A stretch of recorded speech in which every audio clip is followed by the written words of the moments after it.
Life has a strange way of teaching us lessons. The more we try to control every little detail, the outcomes, the timing, the way people respond, the heavier everything begins to feel. We plan carefully. We think ahead. We try to stay one step in front of uncertainty. And yet, instead of clarity, we find tension. Instead of progress, resistance.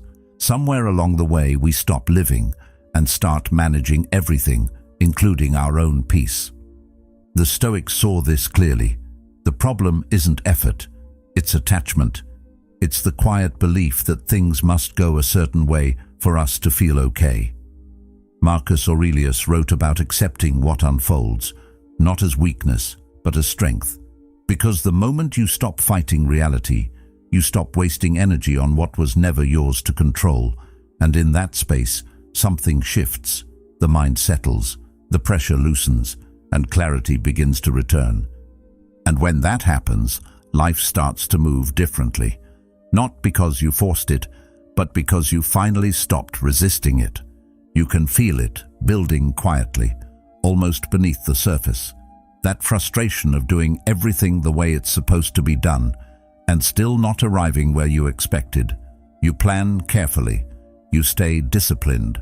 You follow the steps that should lead somewhere meaningful. And yet, the result feels delayed, or distorted, or completely absent. At first, it doesn't seem like a problem. It feels like responsibility, like you're being careful, intentional, in control. But slowly, without realizing it, that intention tightens. It becomes heavier. You start replaying conversations, questioning decisions that were already made, adjusting small details that didn't need adjusting, convincing yourself that one more change might finally unlock the outcome you've been chasing. And here's the strange part. The harder you try to fix it, the more complicated everything becomes. What once felt simple now feels layered with pressure. You're no longer acting, you're calculating. No longer moving forward, you're trying to manage every possible outcome in advance. And that shift changes everything. The process stops feeling natural. It starts to feel forced. That force creates friction, not physically, but mentally. Your mind doesn't turn off. It keeps scanning, adjusting, anticipating, as if life were a system that could be perfected if you just thought hard enough. But life doesn't open up under pressure. It resists it. This is where something important gets misunderstood. Effort isn't the problem. Discipline isn't the problem. The issue is when effort turns into control. Effort stays grounded. It focuses on what you can do right now. Control reaches beyond that. It tries to manage outcomes that haven't happened yet, predict reactions, secure certainty, and in doing that, it pulls you away from what's actually in front of you. You stop being present with your actions because your mind is already trying to secure a future that isn't guaranteed. That's where the tension comes from, not from doing too much, but from trying to hold on to something that isn't yours to hold. And over time, this starts to affect everything. Even progress stops feeling satisfying. You achieve something, but your mind immediately moves to the next concern. Is it enough? Is it happening fast enough? What if it doesn't lead where it's supposed to? That constant evaluation drains the meaning out of what you're doing. Growth turns into pressure. Effort turns into obligation. And slowly, everything starts to feel heavier than it actually is. There's a quiet truth in this. When you try to control too many variables at once, you don't gain clarity, you lose it. Your attention becomes scattered. Your decisions become reactive. You start second-guessing instincts that were once clear, not because they were wrong, but because you've layered too many expectations on top of them. It's like holding water in your hands. The tighter you squeeze, the faster it slips away, and yet the instinct remains the same. Grip harder, think more, control everything, but that instinct is exactly what creates the problem. That's why feeling stuck isn't always about a lack of movement. It's often about too much internal interference. You're moving, but not cleanly, acting, but not freely. There's always that extra layer of pressure shaping every decision, every thought, every step forward. And that pressure disconnects you from the natural rhythm of progress. Because real progress isn't just action, it's alignment. It's being fully present with what you're doing, without constantly trying to force it into a specific outcome. And beneath all of this, there's usually a belief driving it. The belief that if you don't control things, they'll fall apart. That if you relax, even slightly, you'll lose your chance. That everything depends on how tightly you manage it. But that belief comes from fear, not clarity.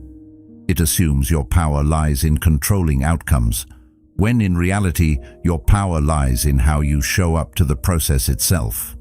When that gets overlooked, control becomes a substitute for trust.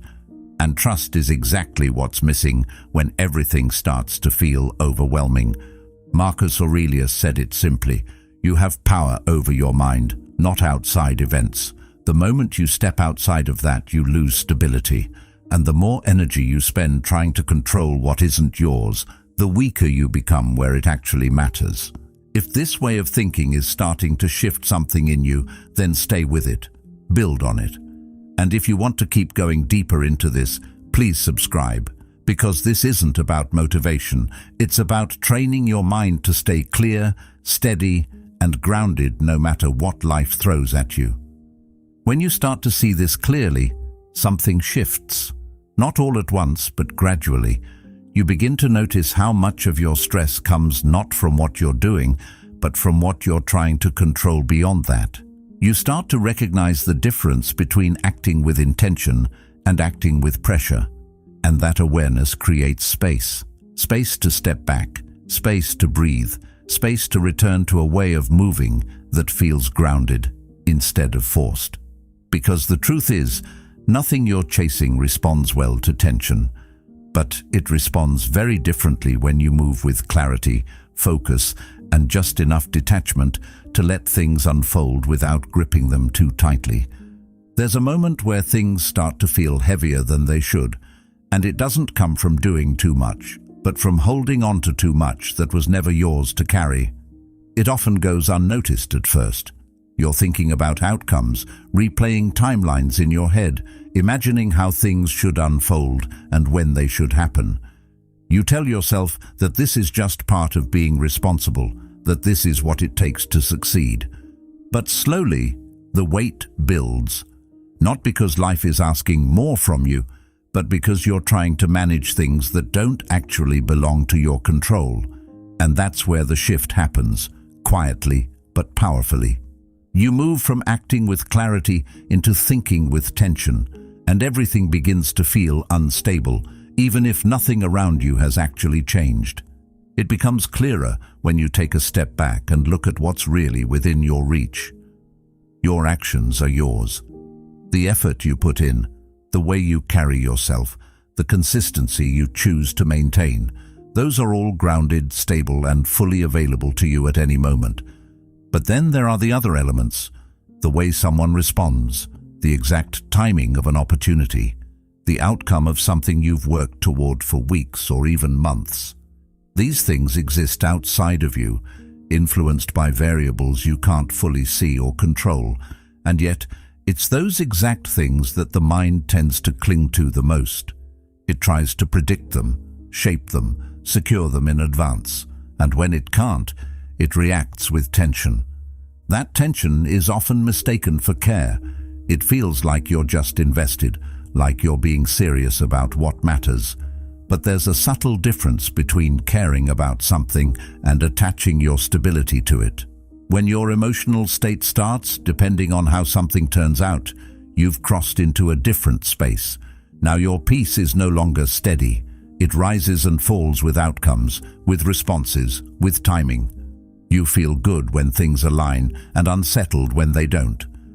And because those things are unpredictable, your internal state becomes unpredictable too. It's not that you're doing anything wrong. It's that you've tied something stable to something unstable, and the result is constant fluctuation. This is why the more you fixate on a specific result, the more anxious you begin to feel. Not because the goal itself is a problem, but because of how tightly you're holding on to it. There's an invisible pressure that builds when your mind starts saying, "This has to work, this has to happen now, this needs to go exactly as planned." That pressure doesn't make you more effective. It actually does the opposite. It narrows your thinking. It makes you reactive instead of clear. And over time, it drains your energy in a way that feels hard to explain, because it's happening internally, not externally. What makes this even more challenging is how natural it feels. The mind is wired to seek certainty. It wants to know what's coming, how things will turn out, whether the effort will pay off. And when it doesn't have those answers, it tries to create them. It fills in the gaps with assumptions, expectations, and imagined scenarios. But those constructions don't create stability. They create attachment. And attachment, when directed toward things outside your control, becomes a constant source of tension. It's like trying to anchor yourself to something that keeps moving. No matter how tightly you hold on, it never fully settles. This is where the Stoic perspective becomes so grounded and practical. It doesn't tell you to stop caring or to withdraw from your goals. It simply draws a clear line between what is yours and what isn't. It brings your attention back to the only place where real influence exists, the present moment, and the choices you make within it. Everything else, no matter how important it feels, exists outside that boundary. And once you start to see that clearly, something begins to shift. Not in the world around you, but in how you relate to it. Epictetus captured this idea in a way that feels almost simple at first glance, but carries a depth that reveals itself over time. Some things are up to us, and some things are not. That distinction, when fully understood, removes a huge amount of unnecessary pressure. It doesn't eliminate challenges. It doesn't guarantee outcomes, but it stabilizes your position within the process. It allows you to engage fully with what you're doing without constantly reaching beyond it in search of certainty. And that changes the entire experience. As that understanding settles in, your approach begins to evolve. You still take action, but it feels different. There's less urgency, less strain. You're no longer trying to force a result into existence. Instead, you're focusing on doing your part as clearly and consistently as possible. And when the outcome finally arrives, whatever it may be, it doesn't shake you the same way. Because your sense of stability was never tied to it in the first place. It was rooted in something far more reliable. Your own ability to act with clarity, regardless of how things unfold. It becomes even clearer when you look at how this dynamic shows up in everyday interactions, especially in moments where something feels like it really matters. Someone walks into a conversation already carrying an invisible weight, trying to say the right thing, trying to avoid saying the wrong thing, carefully measuring every word as if the outcome depends entirely on precision. There's a constant internal dialogue running in the background, analyzing tone, timing, reactions. Every pause feels significant. Every response feels like something that needs to be interpreted. On the surface, it might look like effort, like attention to detail, like someone who cares. But underneath, it's tension. And that tension doesn't stay hidden for long. It starts to show in subtle ways. The way the voice tightens slightly, the way the body language becomes less natural, the way the conversation feels a bit forced, even if the words themselves are fine. People might not consciously identify what's happening, but they feel it. There's a sense that something isn't flowing. Not because the person lacks value, but because they're trying to manage how that value is perceived in real time. And the more they try to control that perception, the more unnatural the interaction becomes. It's not the content of what they're saying that creates distance, it's the pressure behind it. Then you see someone else in a similar situation, but the energy feels completely different. There's no visible effort to impress, no constant adjustment happening beneath the surface. They speak in a way that feels grounded, not rehearsed. They listen without immediately planning what to say next. There's space in the interaction, a kind of ease that allows things to unfold naturally. And because of that, people respond differently. There's a sense of comfort, a sense of openness. The The conversation flows without friction, and what stands out isn't anything specific they said, but how they carried themselves while saying it. That difference often gets misunderstood. It's easy to assume that the second person is simply more confident by nature, or that they have some inherent advantage, but the real difference lies in their relationship to the outcome. They're not trying to control how they're perceived in every moment. They're not attaching their sense of worth to how the interaction unfolds. And because of that, their attention stays where it actually matters, on the present moment, on the exchange itself. They're engaged, but not gripping. And that creates a completely different experience, both for them and for the person they're interacting with. Carl Jung once pointed out that everything that irritates us about others can lead us to an understanding of ourselves. That idea extends beyond irritation and into these moments of comparison. When you notice the difference between tension and ease in others, it often reflects something internal that hasn't been fully addressed yet. The need to control perception usually comes from a deeper place, a fear of being misunderstood, rejected, or not valued. And that fear creates pressure. It pushes you to manage every detail, to anticipate every possibility, to stay one step ahead of any potential outcome. But in doing so, it pulls you away from authenticity. As this pattern repeats, it begins to shape more than just individual interactions. It influences how you show up in general. Conversations start to feel like performances instead of exchanges. Relationships begin to feel like something that needs to be maintained through effort, rather than something that can develop naturally.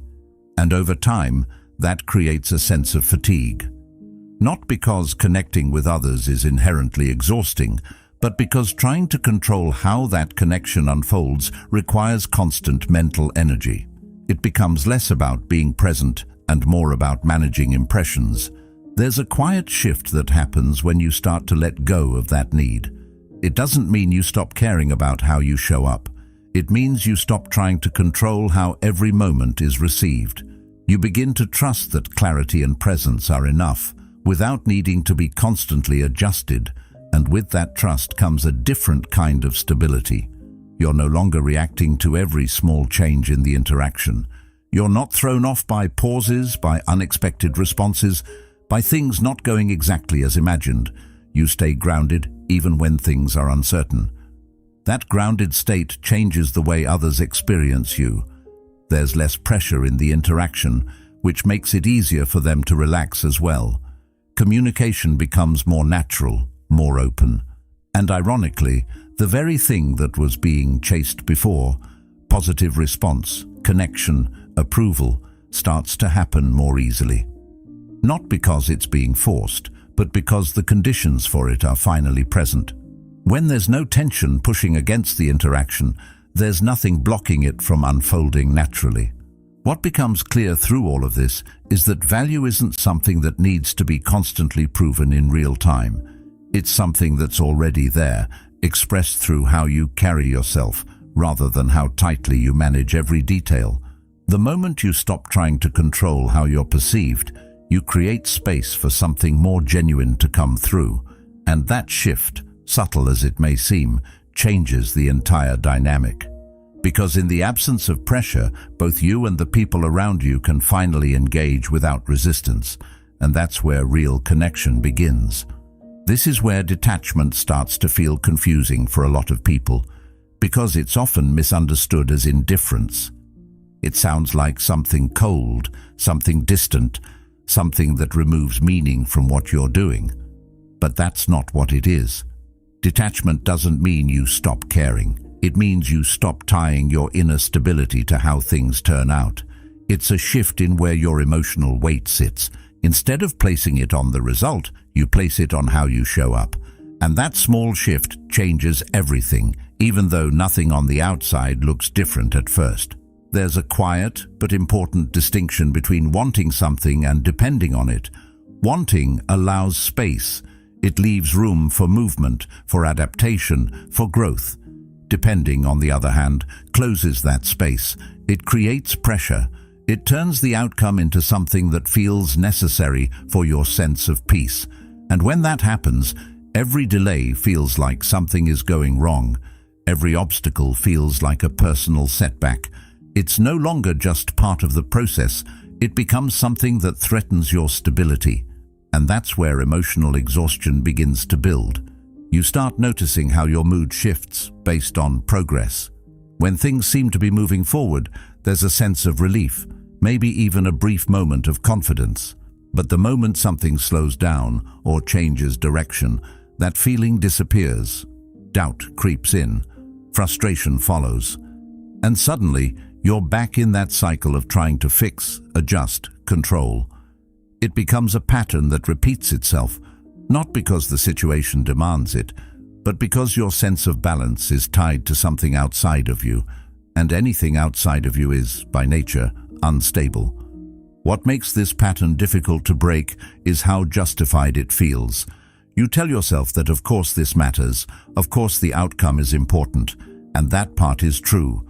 The goal, the relationship, the opportunity, those things can hold real value. But the issue isn't the value of the goal, it's the weight you assign to it internally.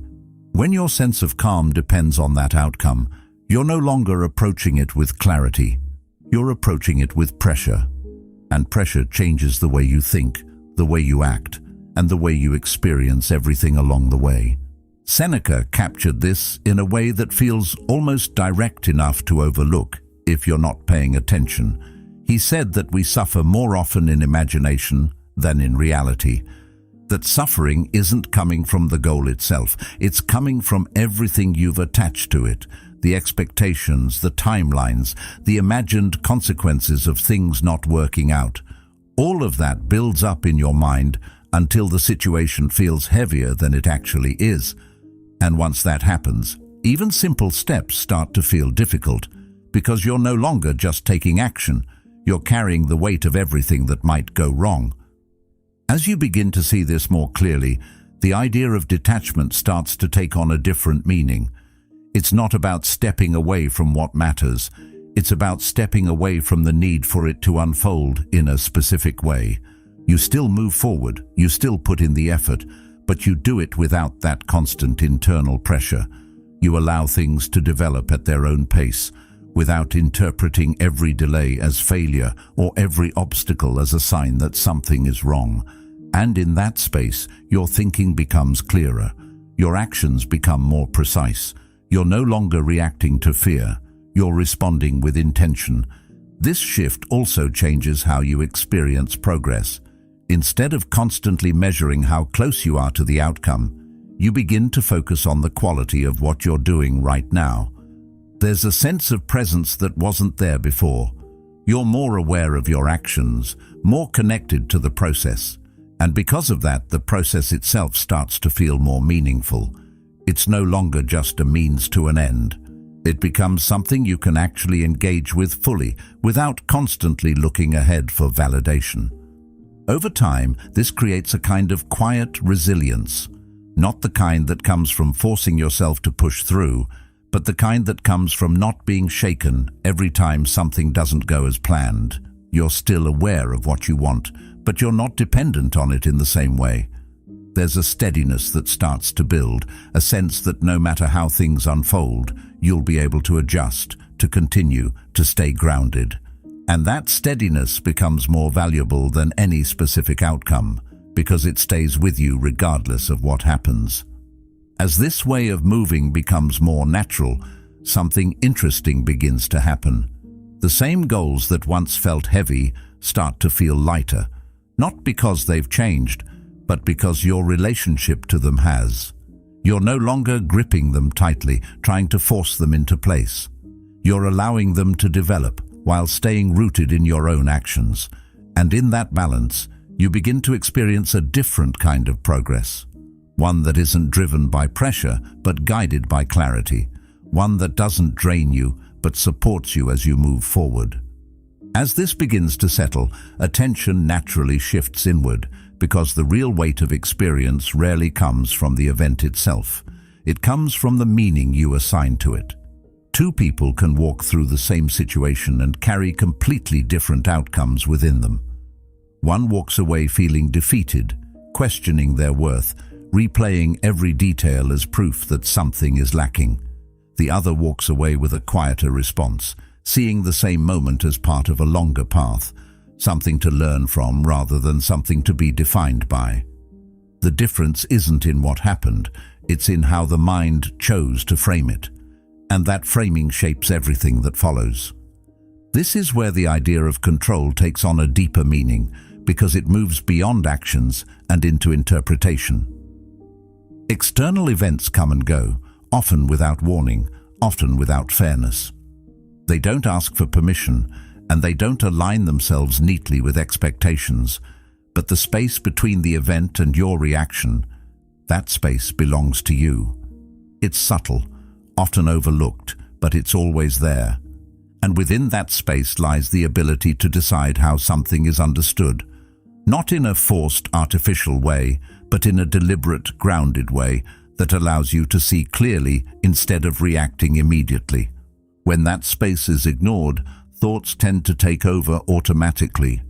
A setback becomes a conclusion, a delay becomes a failure, a rejection becomes a statement about identity rather than a single moment in time. And because those interpretations feel immediate and convincing, they rarely get questioned. They settle in quickly, shaping emotions, influencing behavior, reinforcing patterns that repeat themselves without much resistance. It starts to feel like reality itself is heavy, when in truth, much of that weight is being added internally. Carl Jung once wrote that until you make the unconscious conscious, it will direct your life, and you will call it fate. That line points directly to this process. The thoughts that go unnoticed, the interpretations that feel automatic, the quiet assumptions that shape how you see yourself and the world, those are the forces that quietly guide your experience. When they remain unexamined, they feel like truth. They feel fixed. But once you begin to notice them, to observe them without immediately accepting them, something shifts. The grip they once had begins to loosen. That shift doesn't mean every negative thought disappears. It means you stop treating every thought as a fact. You begin to see that a thought is simply a mental event, not a final conclusion.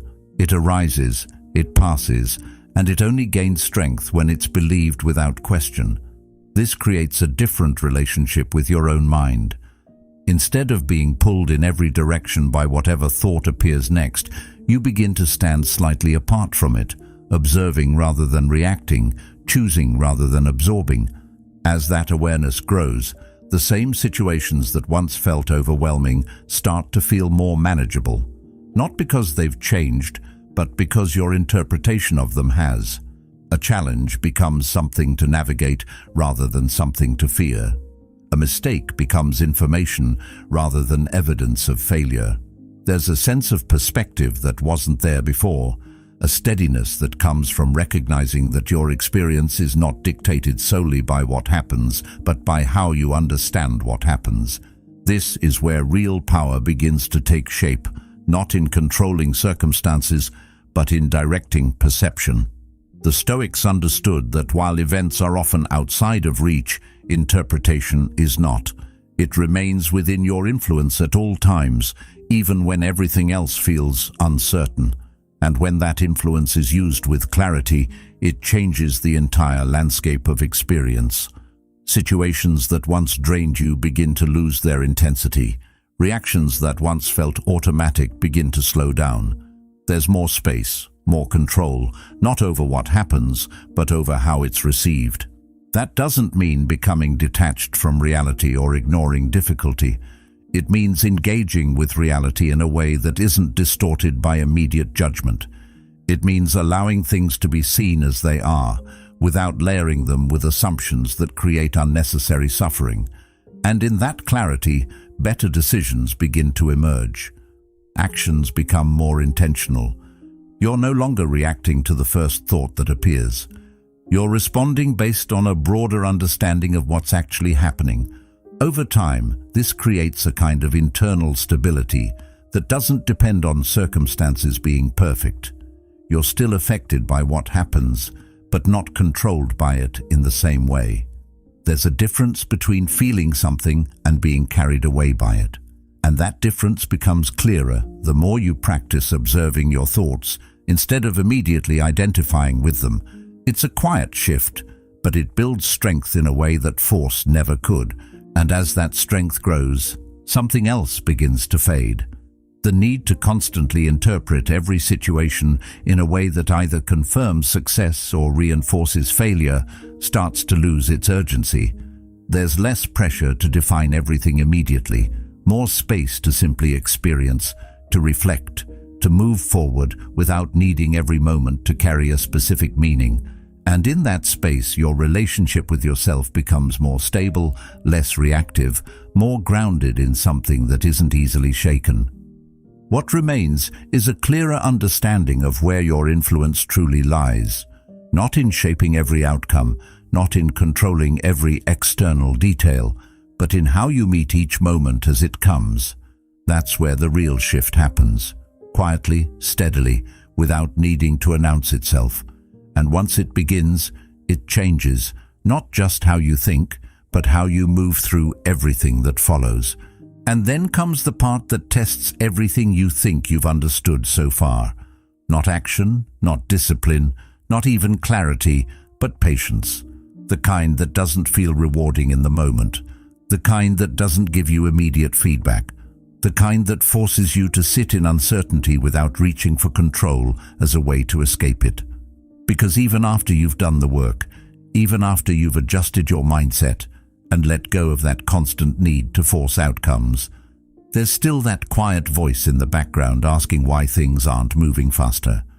It doesn't disappear just because you've gained awareness. It lingers, subtle but persistent, questioning the process, questioning the timing, questioning whether something has gone wrong. That voice tends to get louder in stillness.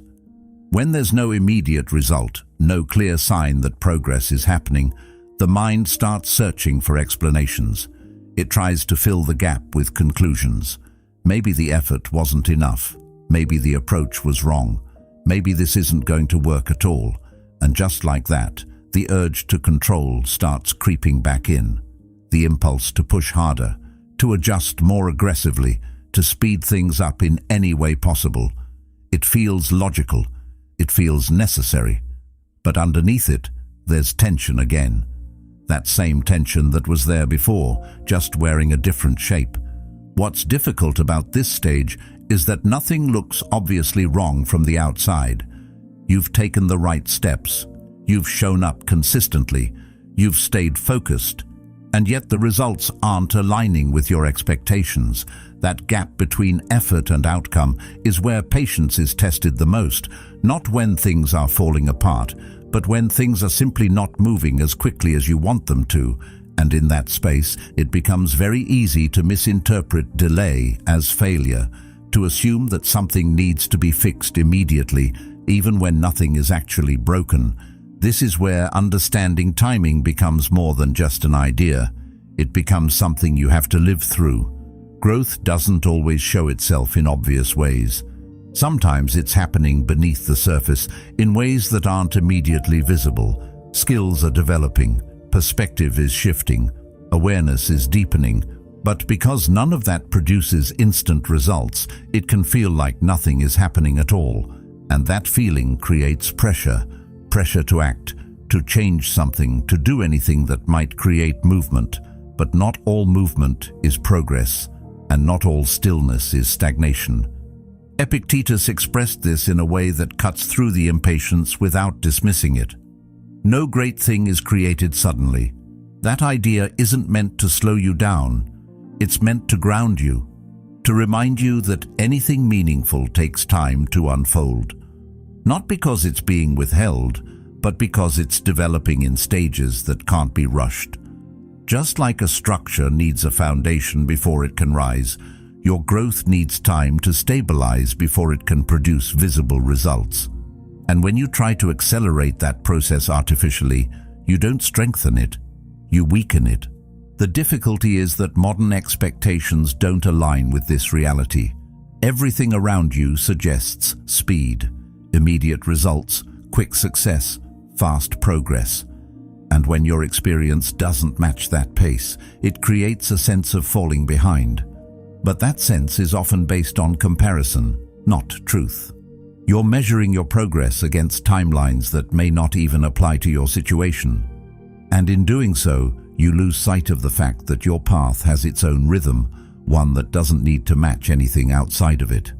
As you begin to accept that, patience starts to feel less like waiting and more like allowing. Allowing things to develop at the pace they need to, without constantly interfering. Allowing yourself to continue showing up without demanding immediate proof that it's working. And that shift removes a significant amount of pressure. You're no longer trying to force results into existence. You're creating the conditions for them to emerge naturally. And those conditions are built through consistency, clarity, and time. There's also a different kind of trust that begins to form here. Not blind optimism, not passive hope, but a grounded trust in the process itself. You start to see that not everything needs to be controlled to move forward. That your role is to act, to stay aligned, to keep refining your approach where necessary, but not to dictate the exact moment when everything should come together. That part doesn't belong to you. And once that becomes clear, the tension around timing begins to loosen. This doesn't mean impatience disappears completely. It still shows up from time to time, but it no longer dictates your actions in the same way. You notice it, you understand where it's coming from, and you choose not to let it pull you back into that cycle of force and control.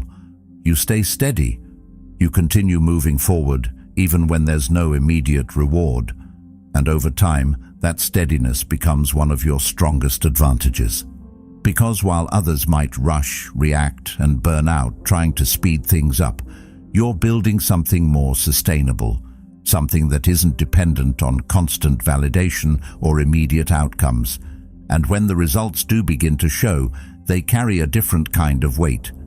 Not because they came quickly, but because they were built on a foundation that wasn't rushed, forced, or compromised along the way. At some point, without a dramatic moment or a clear signal, the shift begins to happen. It doesn't arrive as a sudden realization or a single decision. It builds quietly through small adjustments in how you think, how you act, and how you relate to what you're pursuing. What once felt like chasing starts to feel unnecessary.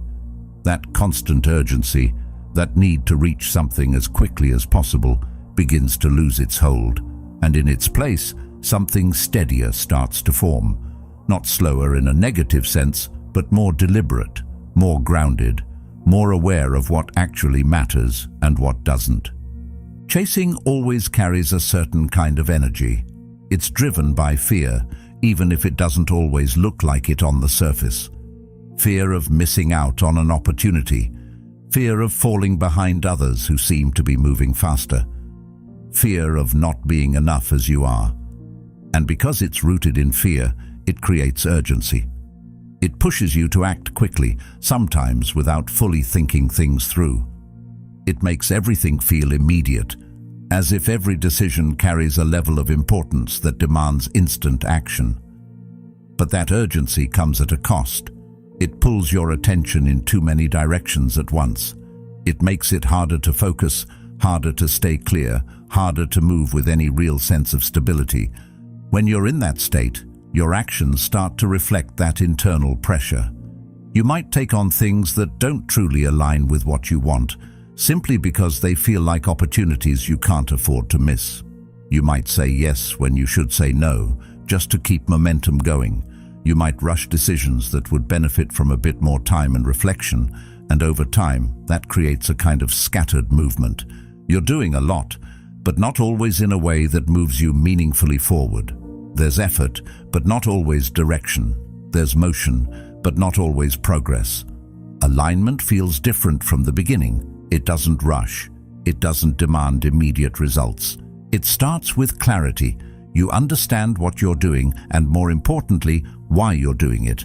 That clarity acts as a filter. It helps you recognize what fits and what doesn't. It allows you to move forward without needing to grab onto everything that comes your way.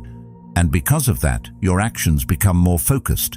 You're no longer reacting to every possibility. You're choosing based on what actually aligns with your direction. That shift from reacting to choosing changes the entire experience. There's less noise, less second-guessing. You're not constantly wondering if you're missing something or falling behind. You're engaged with what you've chosen to focus on, and that engagement creates a sense of stability. You're still moving forward, but without that underlying tension that comes from trying to keep up with everything at once. And that stability allows you to think more clearly, to act more precisely, and to adjust when necessary without feeling like everything is at risk. Seneca captured something close to this when he said that if a man knows not to which port he sails, no wind is favorable. Without clarity, every direction feels uncertain. Every opportunity feels equally urgent, and that creates confusion rather than progress. But when you're aligned, you know your direction. You don't need every opportunity to be favorable. You only need the ones that move you closer to where you're actually going. And that makes decision-making simpler, not because the choices disappear, but because your perspective becomes clearer. As this way of moving becomes more natural, you start to notice how much energy was being wasted before. Not just in actions, but in thoughts. The constant comparison, the internal pressure, the need to keep up with everything, it all begins to fade. In its place, there's a quieter focus. You're still aware of what's happening around you, but it doesn't pull you off course as easily. You stay centered in what you're doing, and that consistency begins to build momentum in a different way. Not through speed, but through direction. There's also a different kind of confidence that starts to develop. Not the kind that comes from external validation or immediate success, but the kind that comes from knowing you're moving in a way that makes sense for you. You trust your decisions more because they're grounded in clarity rather than urgency. And that trust reduces the need to constantly check, adjust, and seek reassurance. You're not looking for confirmation at every step. You're moving forward based on a deeper understanding of what matters. This doesn't mean everything becomes easy. Challenges still come, uncertainty still exists, but your relationship to those challenges changes. You're not thrown off by them in the same way, because your movement isn't based on reacting to every external shift. It's based on something more stable. You can adapt without losing direction. You can adjust without feeling like you're starting over. And that makes the entire process feel more sustainable over time. As this continues, the difference between chasing and aligning becomes impossible to ignore. One drains you, pulling you in multiple directions without clear purpose. The other supports you, guiding your actions in a way that feels consistent and grounded. And once you've experienced that difference, it becomes much harder to go back to that constant state of urgency. Not because you're forcing yourself to avoid it, but because it no longer feels necessary. What remains is a way of moving that is both intentional and calm. You're still pursuing what matters to you, but you're doing it without that underlying fear driving every decision. You're not trying to control every outcome. You're focusing on your direction, your actions, your presence. And in that space, progress begins to take on a different quality. It's not rushed. It's not forced. It's steady, clear, and built on something that doesn't collapse under pressure. There's a point where it starts to feel almost counterintuitive. Everything you've been taught suggests that more effort should lead to better results, that pushing harder should bring things closer, that intensity is the path forward. And yet, the more pressure you apply, the more things seem to blur. Decisions become less clear, reactions become quicker, but not necessarily better. It's as if the very thing you believe is helping you is quietly working against you. And that's where the shift toward calm begins to make sense, not as a passive state, but as a more effective one. Tension has a way of narrowing your perception. When you're anxious, your focus becomes tight, almost tunnel-like. You start looking for immediate solutions, quick fixes, anything that can relieve the discomfort of uncertainty. But in doing so, you miss what sits just outside that narrow frame. Opportunities that don't match your immediate expectations get overlooked. Signals that require a bit of patience to recognize get ignored. And your decisions start to come from a place of urgency rather than clarity.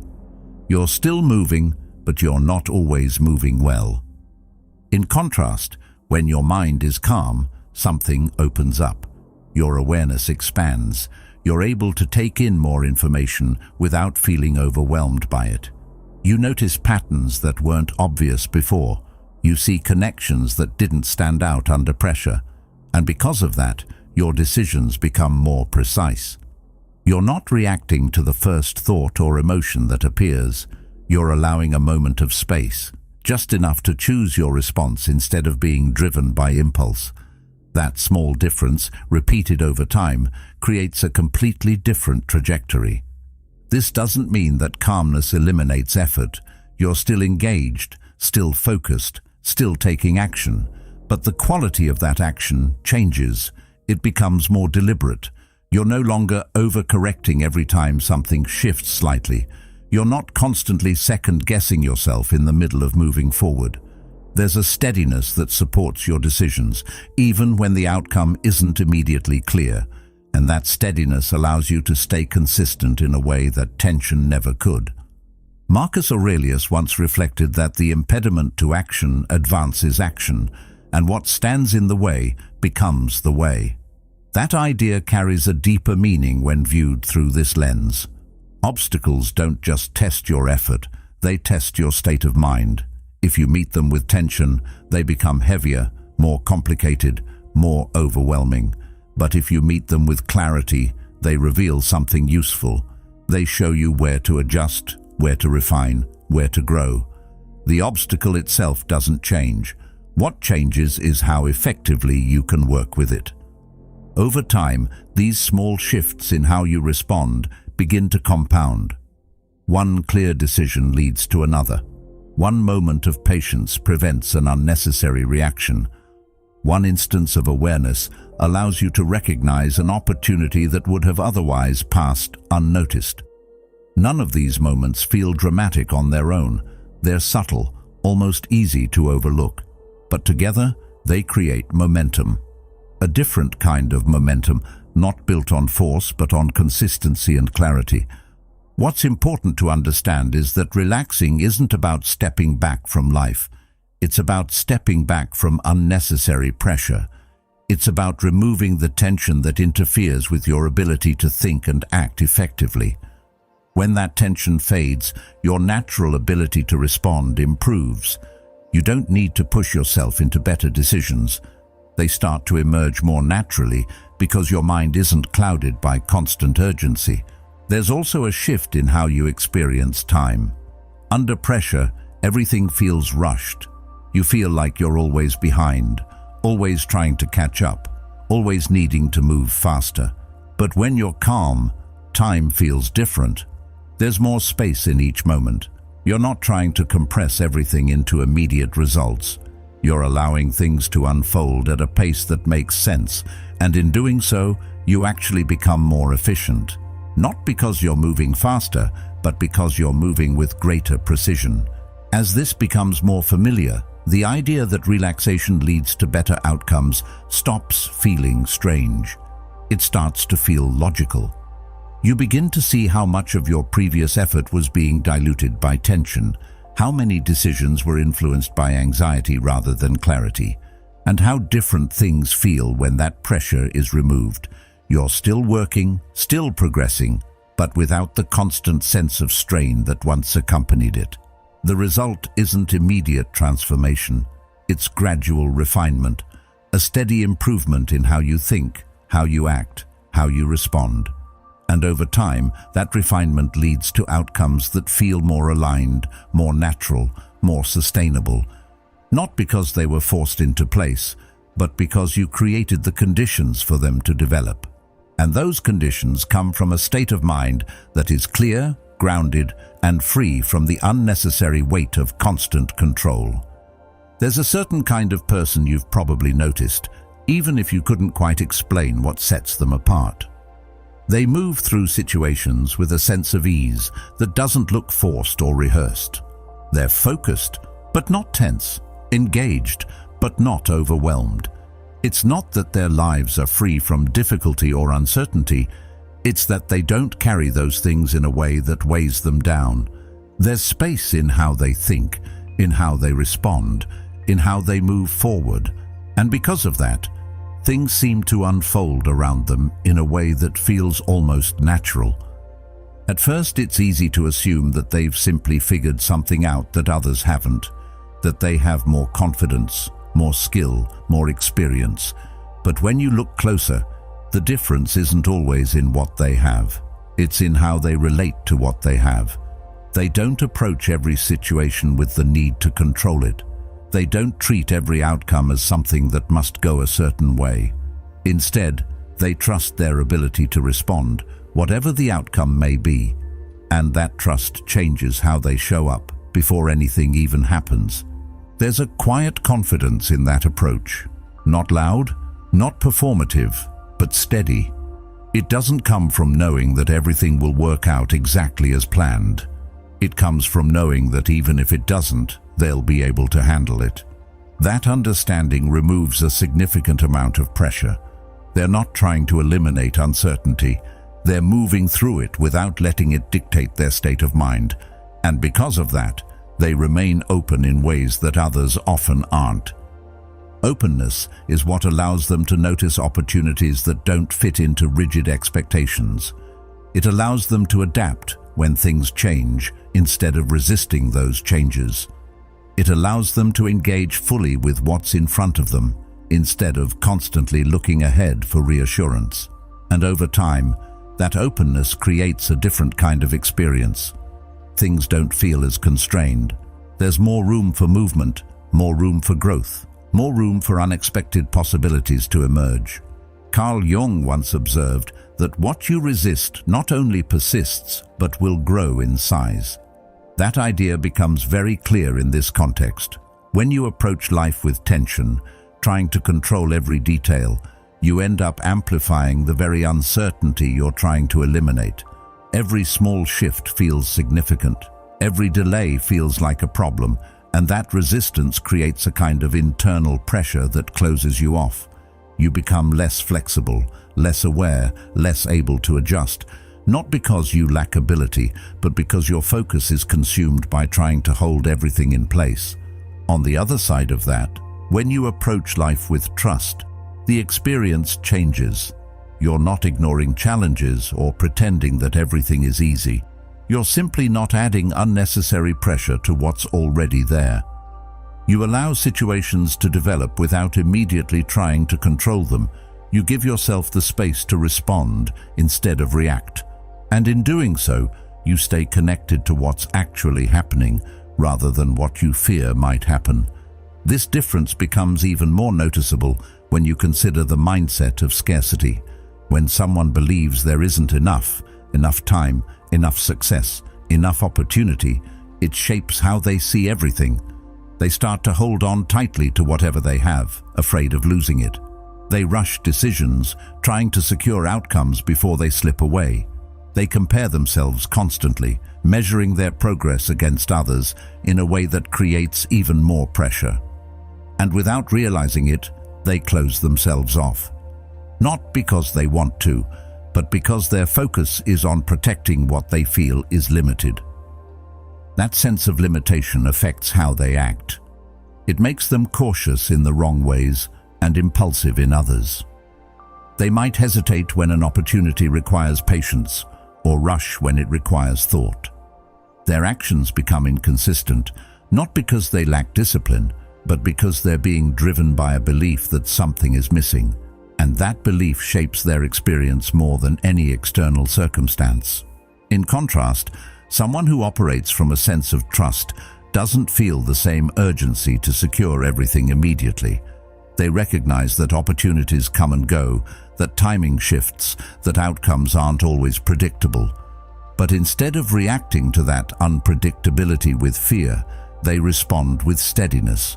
They focus on what they can do, what they can influence, what they can build over time, and that focus creates a different kind of momentum. As this becomes more apparent, the distinction between tension and trust starts to feel more significant. It's not just about how you feel internally, it's about how that internal state shapes everything you do. The way you think, the way you decide, the way you interact with the world. And over time, those small differences in approach lead to completely different outcomes. What remains is a simple but important reflection, not something that needs to be answered immediately, but something to be considered as you move forward. Are your actions being driven by pressure or by clarity? Are you holding on tightly because you feel like you have to, or are you allowing things to unfold while staying grounded in what you can control? The answer to that question shapes more than just your results. It shapes your entire experience along the way. At the end of all of this, it becomes clear that nothing here is asking you to stop trying. There's no suggestion to become passive, to step away from what matters, or to abandon the things you've been working toward. The shift is more precise than that. It's about refining how you engage with those things. You still act, you still move forward, you still put in effort where it counts, but the quality of that effort changes. It becomes grounded instead of rushed, focused instead of scattered, steady instead of reactive. And that change in quality alters the entire experience, even if the actions themselves look similar on the surface. Before, effort might have been tied to urgency. It carried a sense that something needed to happen quickly, that progress had to be visible right away, that delays meant something was going wrong.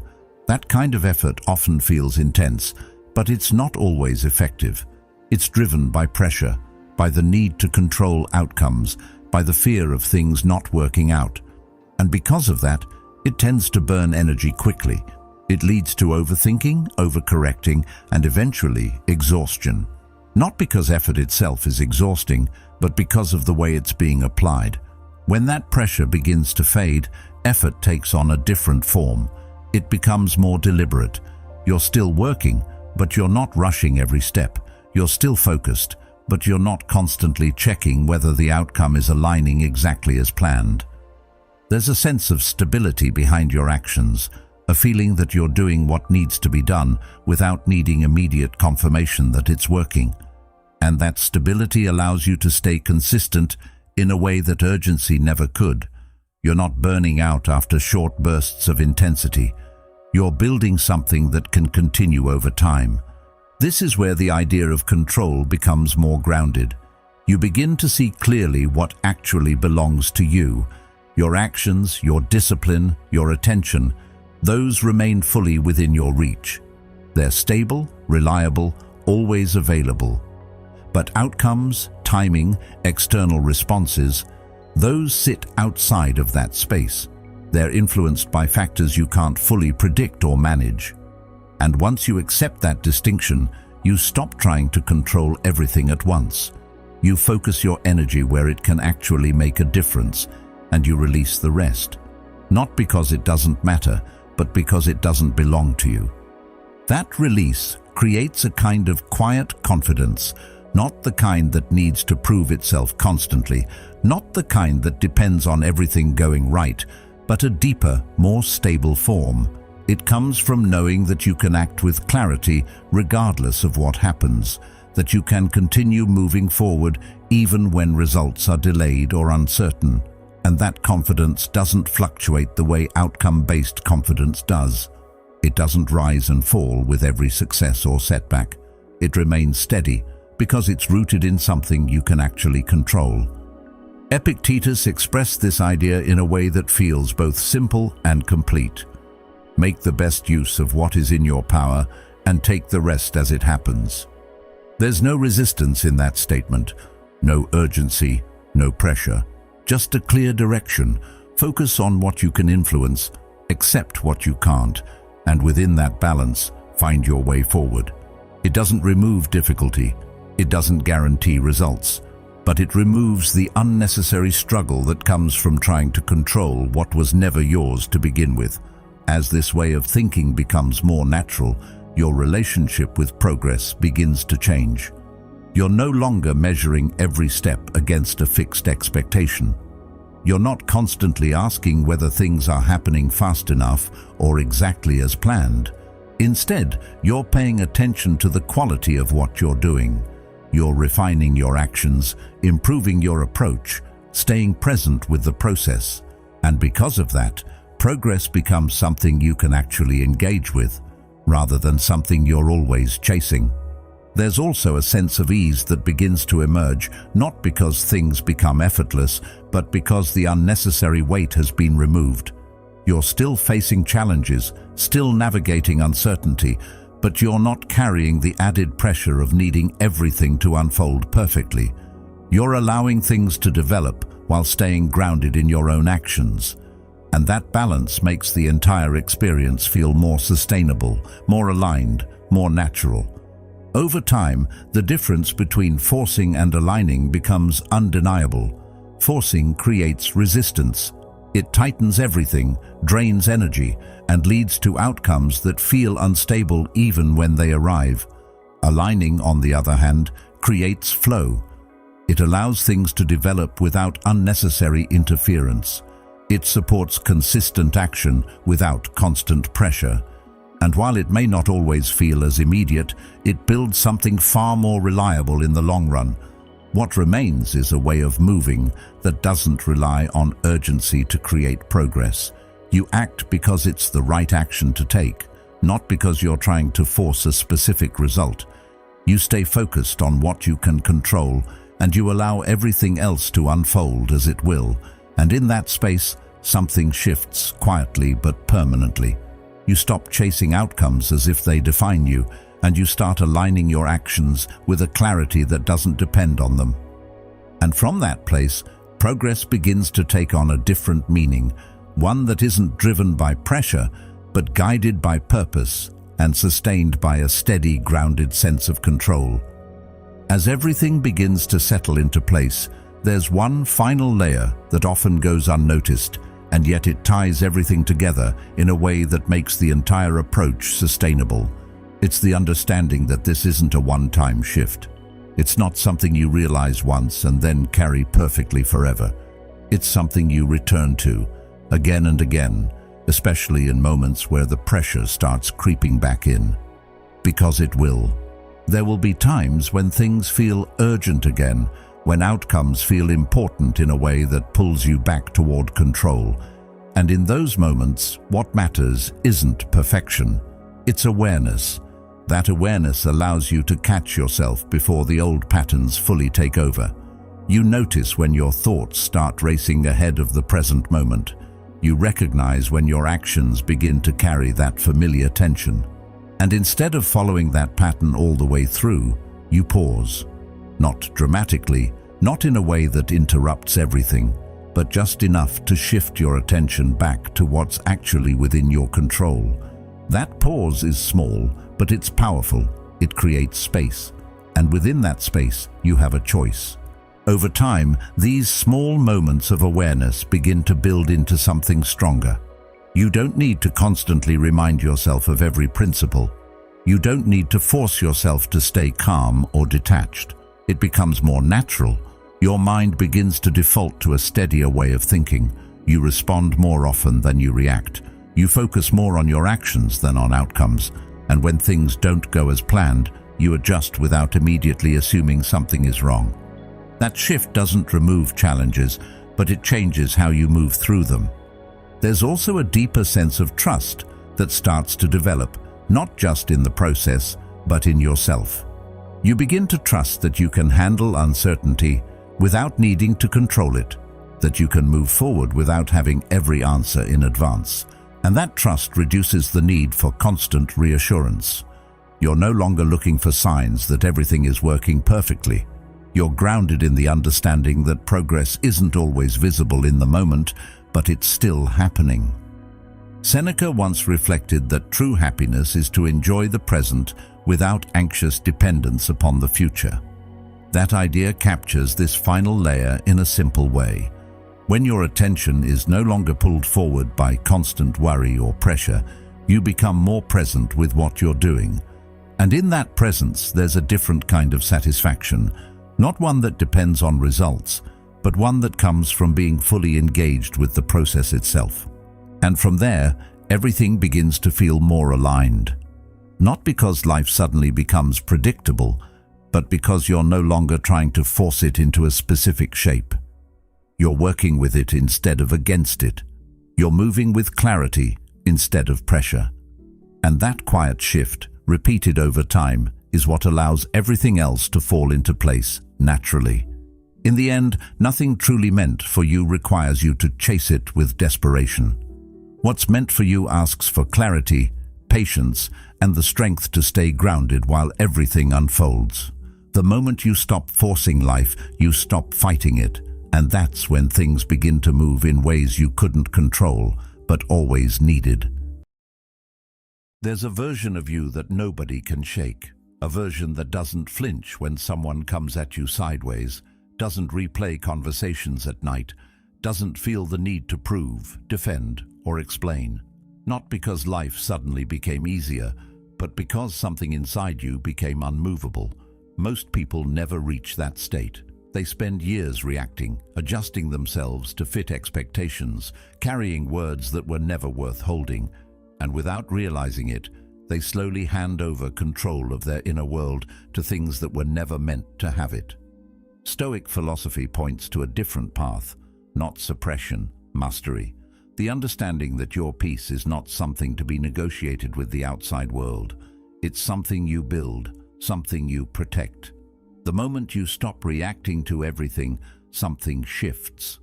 You begin to see how much of your energy was being spent on things that never deserved it. And in that awareness, a quieter kind of strength starts to form.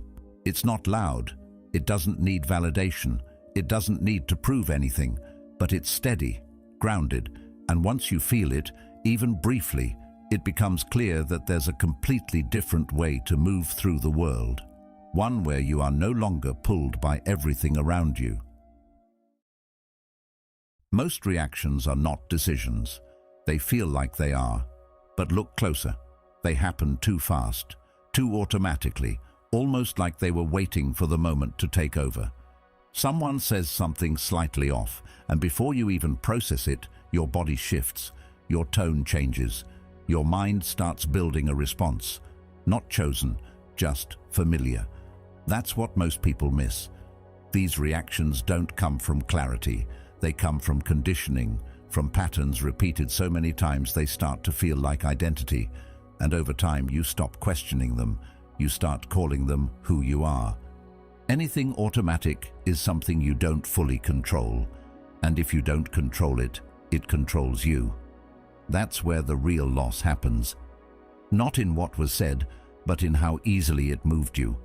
Your state shifts, your focus shifts, your energy follows, all because something external gained access it didn't deserve. And it happened before awareness had a chance to step in, before the pause. And that pause is everything. That's where choice lives. Without it, there is no decision, only repetition. This is where Stoic thinking becomes practical. You don't control what happens, you control how you respond. But that only works if there is space between the two. If everything is instant, control never enters the picture. And most people live like that, reaction after reaction. All day, every day. They call it personality, they call it honesty, they call it being real. But if it isn't chosen, it isn't really you. It's just a pattern playing itself out. And patterns don't question themselves. They don't pause to ask if something is worth engaging with. They don't consider whether a response will improve anything or just feed the situation further. They just execute. Fast, predictable, mechanical. That's why reactions are easy to read. You push here, they respond there. The script rarely changes, and anything predictable can be influenced. That's the hidden cost of reactivity. It makes you easy to move, not because people are always trying to control you, but because they could, if they wanted to. The patterns are visible, the triggers are clear, and those triggers were built over time, through repetition, through reacting without awareness. Each moment added to the map, a map of how to reach you. But this is where things begin to change. The moment you notice the reaction before it fully takes over, something shifts. Even if it's just a second, a small delay, a moment of awareness, that's where control begins. Not by eliminating the reaction, but by seeing it. Because once you see it, you're no longer fully inside it. There's distance. And in that distance, there's choice. This is what Epictetus meant when he said, "No man is free who is not master of himself." That mastery isn't suppression. It's understanding. The ability to feel something without becoming it. To experience emotion without handing it control. That's where freedom begins. Not in controlling the world, but in no longer being controlled by your impulses. And the more you practice that pause, the clearer things become. You start to see how many reactions were unnecessary, how many moments would have passed on their own. Reacting doesn't resolve as much as it feels like it does. It extends things, gives them weight, keeps them alive, and slowly, silence stops feeling like weakness. It starts to feel like discipline. If this way of thinking is something you want to build into your life, not just understand, but actually live, then consider subscribing. Not for content, but as a quiet commitment to becoming more aware, more grounded, and more in control of what truly matters. What you begin to realize is that control isn't loud. It doesn't announce itself. It shows up in small, quiet moments where you choose not to engage, where you feel the urge to respond, but you let it pass. Not because you can't respond, but because you don't need to. That shift, from needing to react to choosing whether to, is where everything changes. And once you experience that, even briefly, it becomes harder to go back. Because you've seen what it feels like to not be pulled by everything around you, to remain steady while things happen instead of because they happen. And that steadiness, that internal stability, starts to become more valuable than any temporary satisfaction a reaction could give you. If reacting is surrender, then silence begins to take on a completely different meaning. Not the kind of silence people associate with weakness, but a deliberate stillness. A refusal to participate in something that doesn't deserve your energy. Most people have been conditioned to believe that if something is said, it must be answered. If something is thrown at you, it must be caught and returned. That belief runs deep, and it shows up in subtle ways, in the urge to correct someone, in the need to defend your position, in the discomfort of letting a moment pass without stepping into it. But silence interrupts that entire pattern. It breaks the expectation that every action will be met with a reaction, and in doing so, it shifts the entire dynamic of the interaction. What makes silence powerful is not just the absence of words, but the presence of control. When someone directs something at you, they are, in a sense, initiating a loop. They act, expecting you to respond. That response completes the loop. It confirms that their action had an effect. It gives them feedback. It tells them that what they said or did reached you in some way. But when that response never comes, the loop stays open. There's no closure, no confirmation, just space. And in that space, something interesting begins to happen. The focus shifts away from you and back onto them. They are left alone with what they said, without knowing how it landed or what it meant to you. That uncertainty creates tension, and most people are not comfortable with it. They rely on feedback to navigate social interactions. They look for cues, reactions, signals that tell them where they stand. When those signals disappear, it disrupts their sense of control. Suddenly, they are no longer guiding the interaction. They are guessing, interpreting, filling in gaps with their own assumptions. And often, those assumptions say more about them than anything you could have responded with. Silence, in this way, becomes a mirror. It reflects people back to themselves without interference. This is why being unreadable can feel unsettling to others, not because you are doing anything aggressive, but because you are not participating in the usual exchange. There's no immediate reaction to analyze, no emotional cue to latch onto, just calm, steady presence. And that presence, when it's genuine, carries a certain weight. It suggests that you are not easily moved, that your internal state is not dependent on what just happened. And that alone changes how people engage with you, because if they can't influence your reactions, they lose a certain level of control they might not have even realized they had.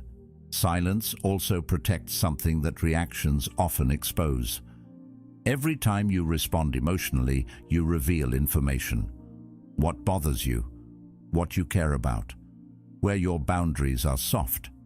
That information doesn't just disappear, it gets stored, consciously or not, by the people around you. And over time it creates a kind of map, a way to predict how you might respond in the future. But when you choose silence, especially in moments where a reaction is expected, you give nothing away. No data, no emotional cues, just stillness, and that makes you harder to read, harder to predict, and ultimately harder to influence. There's a discipline to this that goes beyond simply not speaking. It's not about forcing yourself to stay quiet while internally reacting just as strongly as before. That kind of silence is fragile. It eventually breaks. Real silence comes from a different place. A place where the need to respond has already been questioned, where the impulse to engage has been examined and let go of. That kind of silence doesn't feel like suppression. It feels like clarity, like seeing something for what it is and deciding it doesn't require your involvement. And this clarity builds over time. The more you allow moments to pass without reacting, the more you start to see how many of them were never worth your energy in the first place. How many situations resolve themselves without your input. How many comments lose their weight when they are not acknowledged. It becomes clear that not everything needs your attention, and certainly not everything deserves your response. That realization is quiet, but it changes the way you move through the world. There's also a shift in how you perceive strength. It stops being about having the right comeback or winning the moment. It becomes about maintaining your state regardless of what happens, about staying grounded when something tries to pull you out of that position. And in that sense, silence is not passive at all. It is active restraint, a conscious decision not to engage, a decision that often requires more control than reacting ever would. This aligns closely with what Marcus Aurelius captured when he wrote, "You have power over your mind, not outside events. Realize this, and you will find strength." That strength doesn't come from dominating situations or controlling outcomes. It comes from understanding where your influence actually lies and choosing to operate within it. Silence becomes one of the clearest expressions of that understanding, not because it avoids conflict, but because it refuses to be controlled by it. Over time, this way of responding, or not responding, starts to reshape your interactions entirely. People begin to sense that you are not easily drawn into unnecessary exchanges, that your attention is not freely given to every situation that demands it. And with that comes a shift in how they approach you. Not always consciously, but noticeably. Because when someone realizes they can't easily provoke a reaction, they either adjust their behavior or lose interest altogether. And in either case, you remain unchanged. Not because nothing happens around you, but because you've stopped allowing everything to reach you in the same way. That is where silence becomes more than just a response. It becomes a boundary, one that doesn't need to be explained or defended. It simply exists, quietly shaping the way you engage with the world while keeping your control exactly where it belongs. It often comes down to something deeper than the moment itself. Not the comment, not the situation, not even the tone, but the quiet need underneath it. The need to be understood, to be seen correctly, to make sure that what someone thinks about you aligns with what you believe about yourself. And that need can feel reasonable at first, almost justified. After all, no one wants to be misunderstood. No one wants to be reduced to a version of themselves that doesn't feel accurate, so the instinct is to step in, to clarify, to explain, to reshape the narrative before it settles into something permanent. But there's a subtle shift that happens in that process, one that most people don't notice until it's already become a habit. Because the moment you begin explaining yourself to someone who has already formed a conclusion about you, the dynamic changes. You're no longer just communicating. You're negotiating, not facts, not reality, but identity. You're trying to move their perception from one place to another, hoping that if you say the right thing in the right way, they'll see you differently. But perception doesn't always work like that.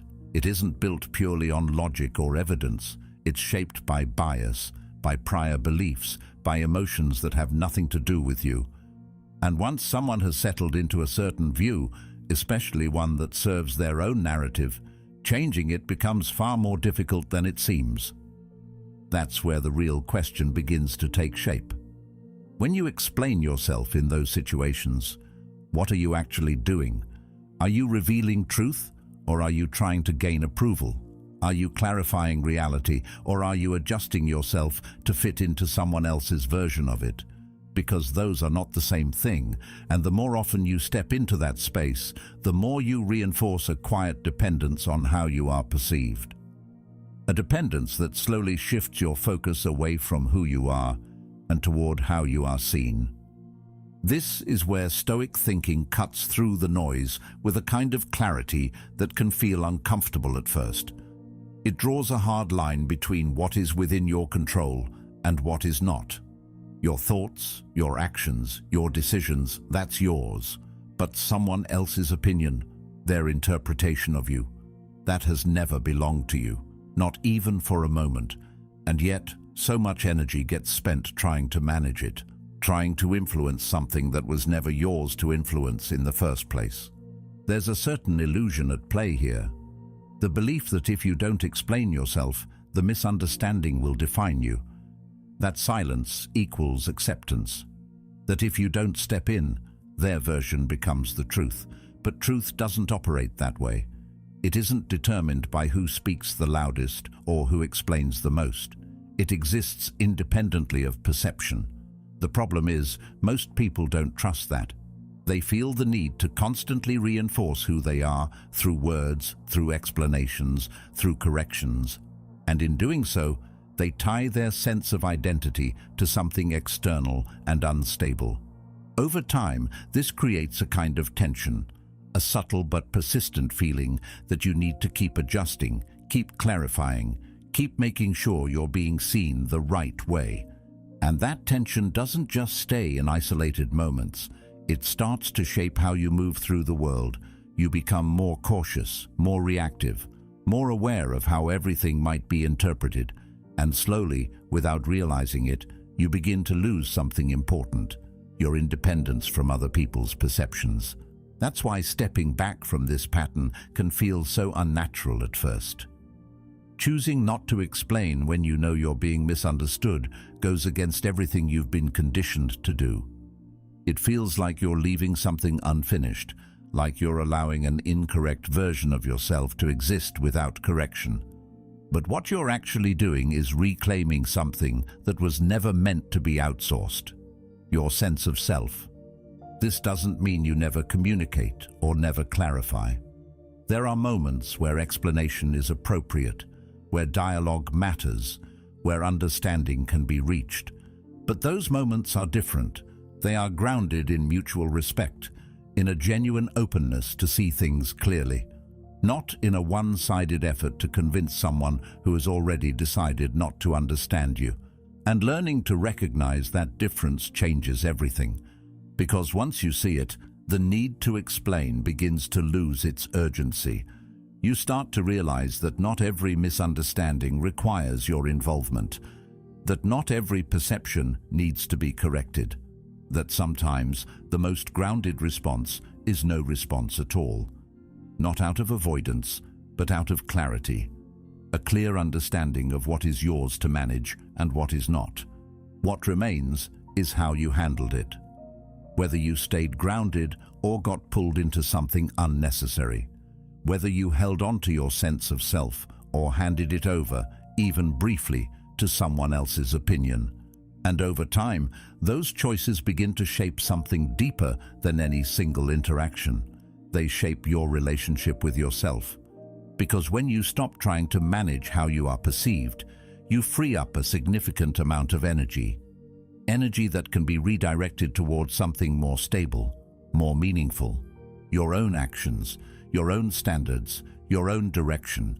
Instead of constantly looking outward for validation or correction, you begin to anchor yourself inward. And that shift, while quiet, is powerful. It doesn't make you indifferent in the sense of not caring. It makes you selective, careful about where your energy goes, aware of what actually deserves your attention. And that awareness becomes a kind of filter, one that protects you from getting pulled into every situation that invites a reaction, an explanation, or a defense. In the end, the goal is not to control how others see you. That was never possible.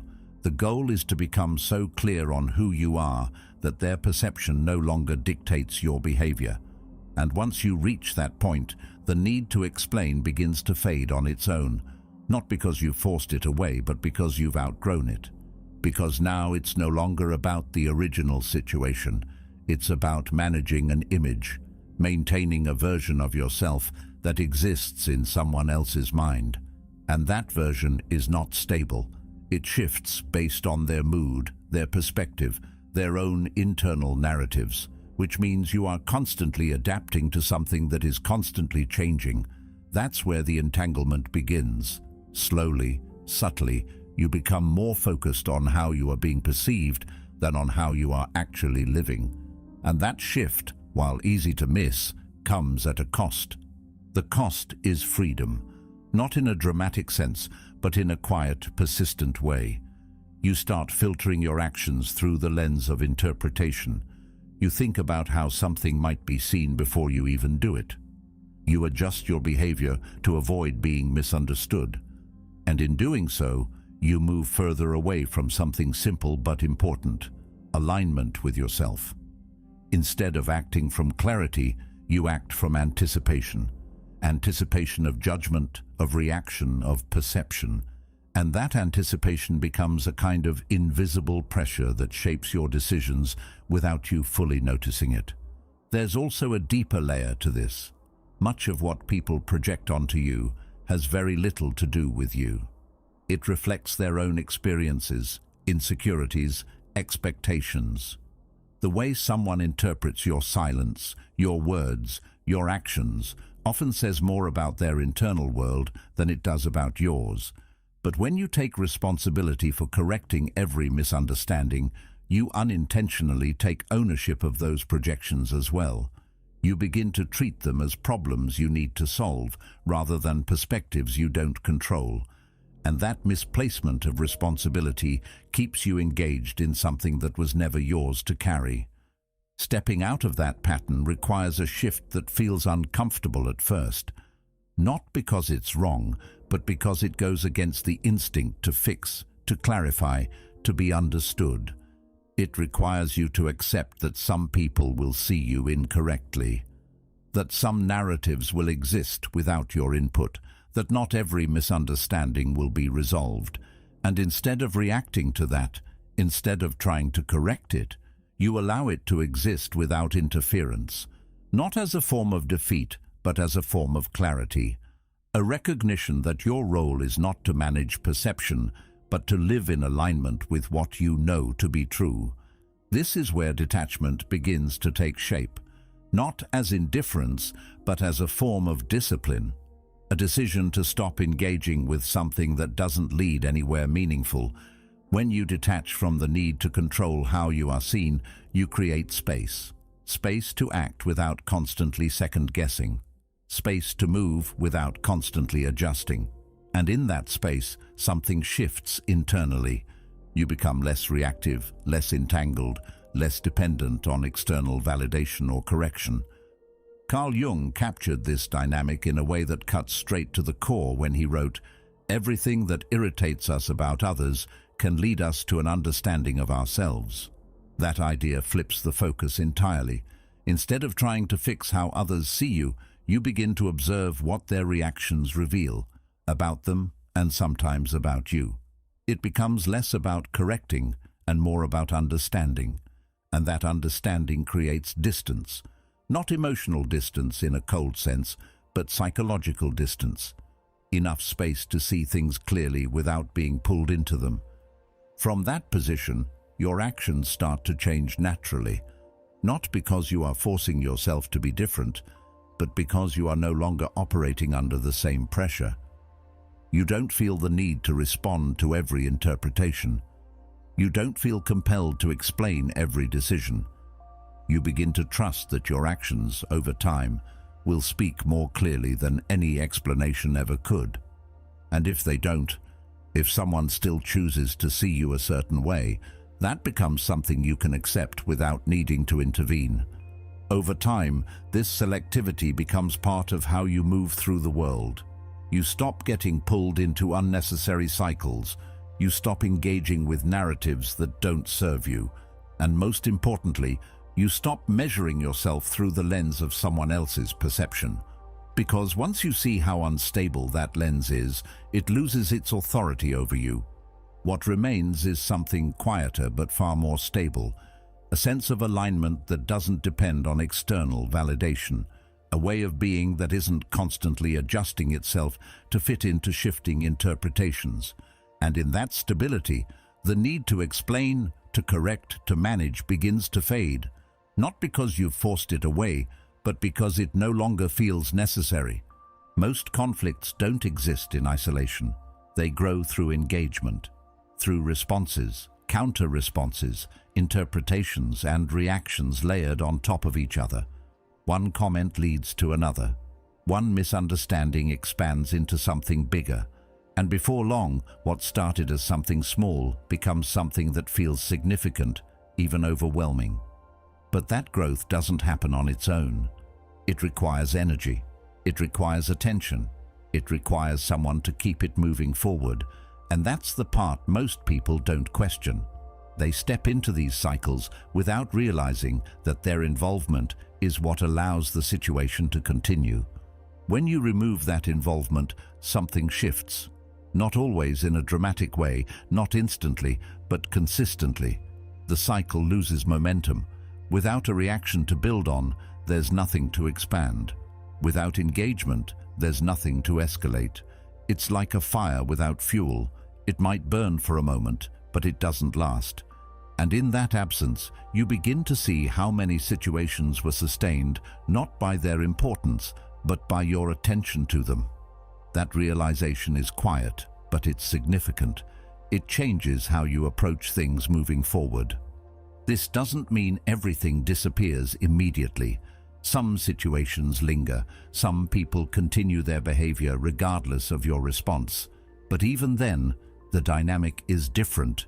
You are no longer contributing to it. You are no longer reinforcing it.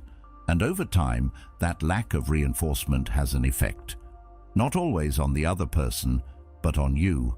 You become less invested, less affected, less drawn into things that once would have consumed your attention. And that shift begins to create something new internally. What starts to form is stability. Not the kind that depends on everything going smoothly, but the kind that exists regardless of what's happening around you. A steady sense of self that isn't constantly adjusting to external input. Because when you stop reacting to everything, you also stop allowing everything to shape you. Your identity becomes less reactive, less fluid in response to outside forces, and more grounded in something consistent. Something that doesn't change every time someone says or does something unexpected. This is where the difference between performative strength and real strength becomes clear. Performative strength needs to be seen. It needs to respond, to assert itself, to make sure others recognize it. It reacts quickly, often loudly, because it's tied to how it appears. But real strength doesn't operate that way. It doesn't need to prove itself in every moment. It doesn't feel threatened by silence. It understands that not every situation requires a response, and that choosing not to engage is often the more controlled, more deliberate option. Over time, this way of operating becomes less about effort and more about habit. The same way reactions once felt automatic, restraint begins to feel natural. Not forced, not rigid, but steady. You don't need to remind yourself constantly. You don't need to analyze every situation. There's just a quiet understanding of what deserves your attention and what doesn't. And that understanding guides your behavior without the same internal conflict that used to exist. That presence is noticeable, even if it's not loud. People sense it, not always consciously, but they feel the difference, the lack of reactivity, the steadiness, the absence of unnecessary engagement. And that changes how they interact with you. Not because you're trying to influence them, but because you're no longer participating in the same patterns. And when patterns change, dynamics follow. What remains is something simple but powerful, a way of moving through the world that isn't dictated by every external input, a sense of self that isn't constantly being reshaped by what happens around you. And in that steadiness, you find something that reactions never provided. Not control over everything, but control over what actually matters. But staying in that place is not easy. It sounds simple when described, almost obvious when you think about it calmly, but in real moments it feels different. It feels unnatural to hold back when something inside you wants to respond. There's a kind of internal pressure that builds, a pull towards saying something, doing something, making sure the moment doesn't pass without your input. And when you choose not to follow that impulse, it can feel like you're doing something wrong, like you're letting something slide that shouldn't be ignored, like you're allowing behavior that deserves a response to go unchecked. That feeling is strong, and it doesn't disappear just because you understand the logic behind restraint. Part of that discomfort comes from how we've been conditioned to interpret action and inaction. Reacting is often associated with strength, standing your ground, speaking up, not letting things pass, while silence or non-reaction is often interpreted as weakness, as avoidance, as a failure to defend yourself. Those ideas are reinforced everywhere, in conversations, in media, in everyday interactions. The person who has a quick comeback is seen as sharp. The one who doesn't respond is often misunderstood. And because of that, choosing not to react can feel like going against something deeply ingrained. But when you look closer, the picture becomes less clear. Because reacting doesn't always mean you're in control. In fact, many reactions happen precisely because control is missing. They happen because something external triggered an internal response that moved you before you had a chance to decide whether you wanted to be moved at all. And if something can do that consistently, if it can shift your state, your focus, your behavior without your permission, then who is really in control in those moments? It doesn't feel like weakness when it's happening. It often feels justified, but justification and control are not the same thing. There's also the question of what you believe is being allowed when you don't react. It can seem like the other person is getting away with something, that by not responding, you are giving them permission or validating their behavior. But their behavior was never dependent on your response to begin with. They acted because of their own mindset, their own perspective, their own patterns. Your reaction doesn't change that. It only adds you into the situation. It ties your state to their action. And once that connection is made, the line between what belongs to you and what belongs to them starts to blur. This perspective shifts the focus entirely. Instead of asking whether someone else's behavior deserves a reaction, you begin to ask whether your reaction serves you, whether it aligns with how you want to move through the world, whether it brings you closer to clarity or pulls you further into something unnecessary. That shift is subtle, but it changes the way you evaluate situations. It turns reactions from automatic responses into deliberate decisions. Over time, this awareness starts to reduce the intensity of that initial impulse. The urge to respond doesn't disappear, but it becomes less urgent, less overwhelming. You start to see it as something that arises rather than something that must be followed. And in that space, your ability to choose becomes stronger. Not because you've eliminated the impulse, but because you've stopped identifying with it completely. There's also a shift in how you interpret situations themselves. Without the immediate reaction, you have more room to see things clearly, to understand context, to recognize when something is actually significant and when it's not. Many situations that once felt important begin to lose their weight, not because they've changed, but because your relationship to them has.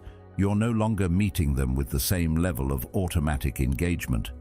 This doesn't mean you become passive or indifferent to everything. There are moments where action is necessary, where speaking up matters, where engagement is appropriate. But those moments become clearer when they are not mixed with constant reactivity. You can distinguish between what requires a response and what doesn't. And that distinction allows you to act more effectively when it actually counts. The process is gradual. There will be moments where you still react without thinking, where the old patterns take over. That's part of it. The goal isn't perfection, it's awareness. Each time you notice the reaction, whether before, during, or after, you strengthen that awareness. And over time, those moments begin to shift. The gap becomes more consistent. The choice becomes more accessible. What you start to build is not just restraint, but a kind of internal stability. A steadiness that isn't easily disrupted by external events, and that steadiness changes how you experience everything else. Because when you are not constantly reacting, you are not constantly being moved. And when you are not constantly being moved, you begin to feel something that goes beyond control. You begin to feel grounded. And in that grounded state, the question of whether reacting is strength starts to answer itself.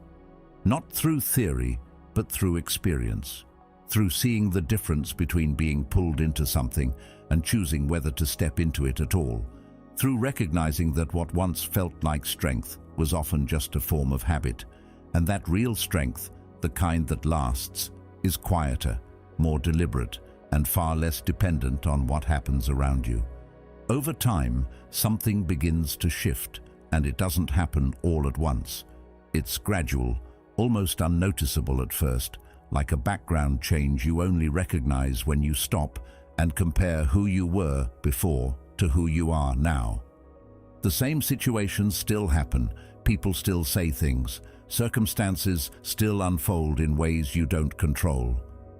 But your internal response begins to soften, not in a weak way, but in a more stable, grounded way.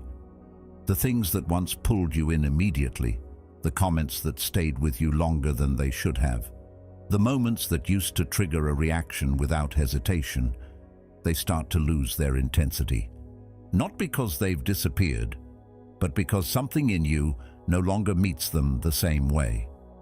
This is where the real change reveals itself.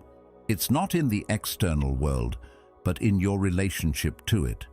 You begin to see situations with more clarity, less distortion. Before, everything was filtered through immediate feeling. If something felt disrespectful, it was treated as significant. If something felt personal, it became personal.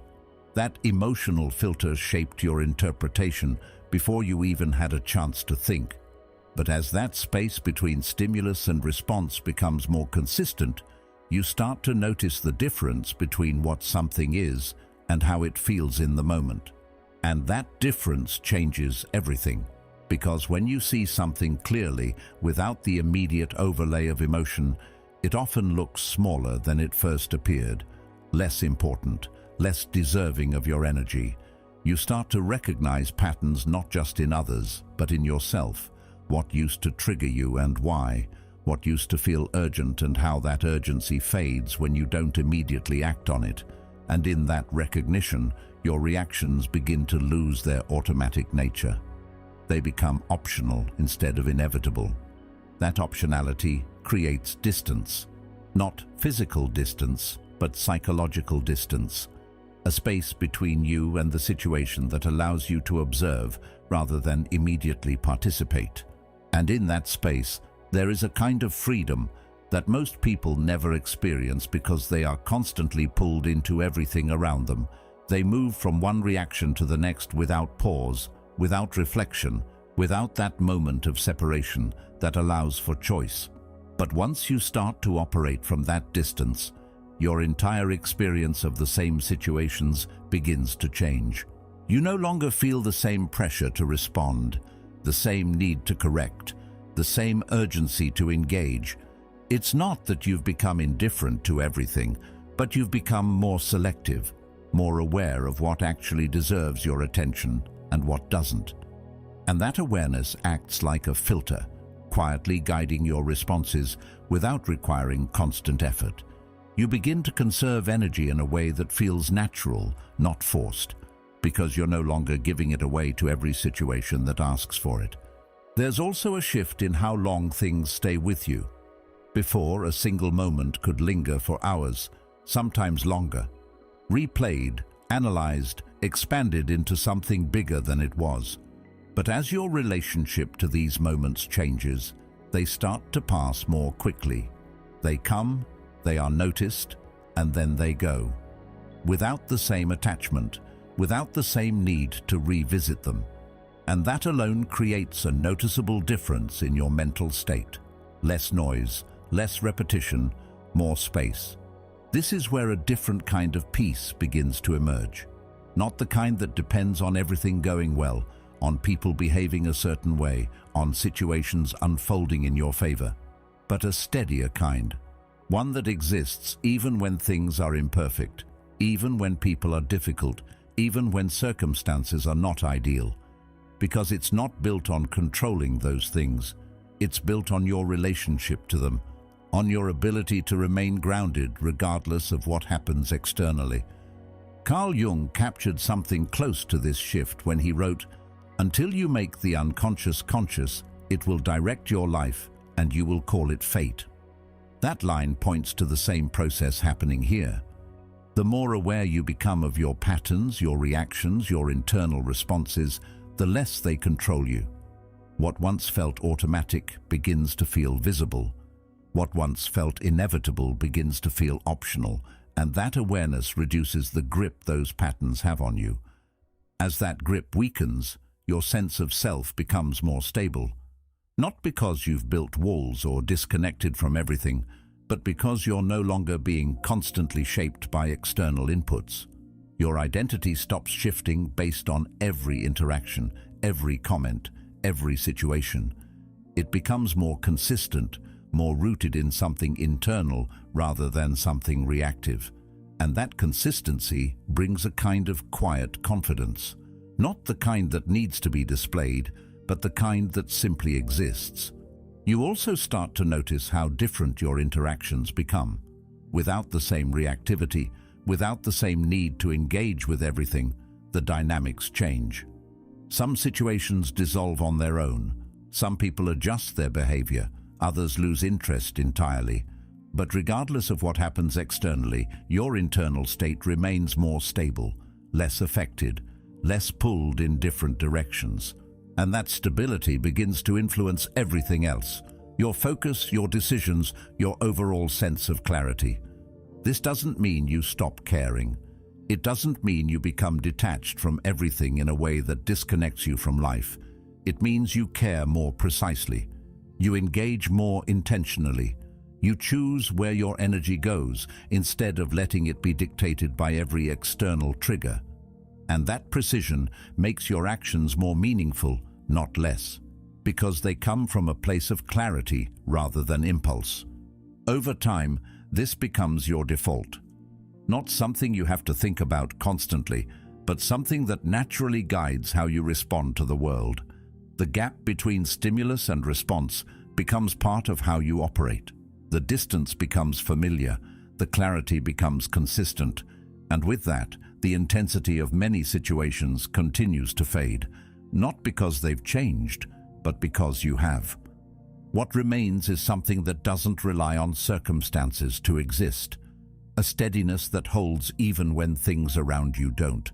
A sense of peace that isn't fragile, that isn't easily disrupted, because it's not built on controlling the external. It's built on understanding your place within it. And once that understanding settles in, even quietly, it becomes difficult to lose. And eventually, without forcing it, without announcing it, you arrive at a point where silence no longer feels like something you're trying to do. It becomes how you naturally operate, not as a tactic, not as a temporary adjustment, but as a reflection of how you now see the world. The same situations still appear, the same opportunities to react, to explain, to engage, still present themselves. But something inside you has shifted enough that your default response is no longer to step into everything. You begin to move differently, more selectively, more deliberately. And that selectivity is not based on fear or avoidance, it's based on clarity. You no longer feel the same pull to respond to everything because you've seen, through experience, what most reactions actually lead to. You've seen how often they extend situations instead of resolving them. How often they pull you into cycles that don't add anything meaningful to your life. And once that becomes clear, the urge to participate begins to fade on its own. Not because you're suppressing it, but because it no longer makes sense in the same way. It's like recognizing a pattern that you used to follow without thinking. Once you see it clearly, it becomes difficult to go back to it without questioning why you're doing it at all. This is where engagement becomes intentional. You don't stop speaking. You don't stop acting. You simply become more precise about when and why you do those things. You speak when there is something worth saying, when your words serve a purpose beyond immediate reaction, when they align with something deeper than the moment itself, and when that purpose isn't there, you allow the moment to pass without interference. Not as a form of withdrawal, but as a form of discipline. A quiet recognition that not everything requires your involvement. There's a noticeable difference in how this feels internally. Before, silence might have felt tense, like holding something back, like resisting an impulse that was pushing to come out. But now it feels calm, natural. There's no internal conflict about whether to respond. The decision is already made not through effort, but through understanding. You see the situation, you recognize its weight, and you respond accordingly, or you don't. And in many cases, not responding becomes the most aligned option. This doesn't isolate you from the world.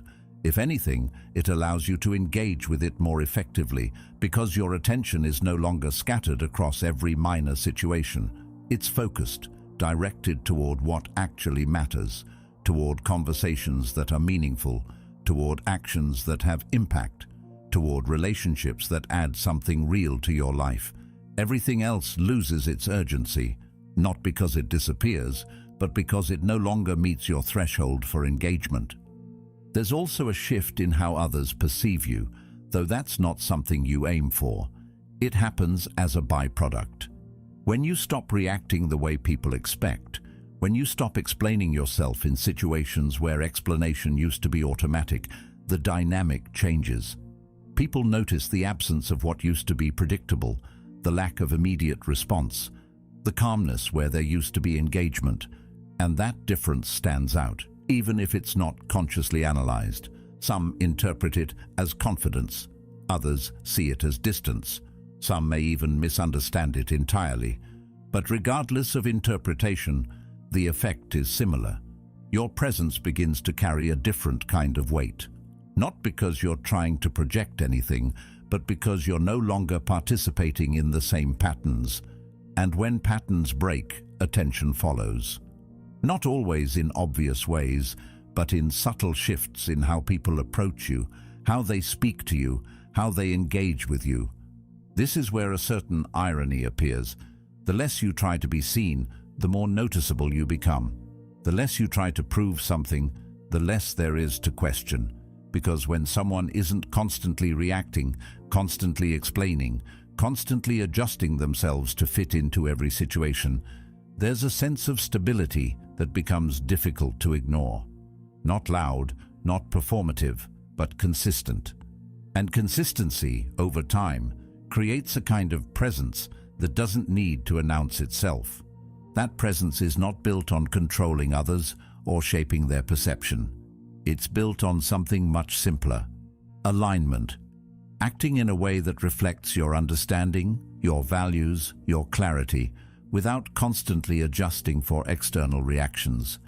And that alignment removes a lot of the internal noise that used to exist: the second-guessing, the overanalyzing, the need to constantly evaluate how something might be perceived.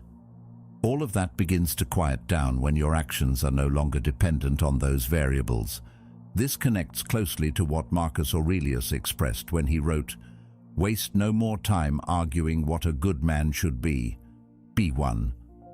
The emphasis is not on explaining, not on defining, not on convincing others.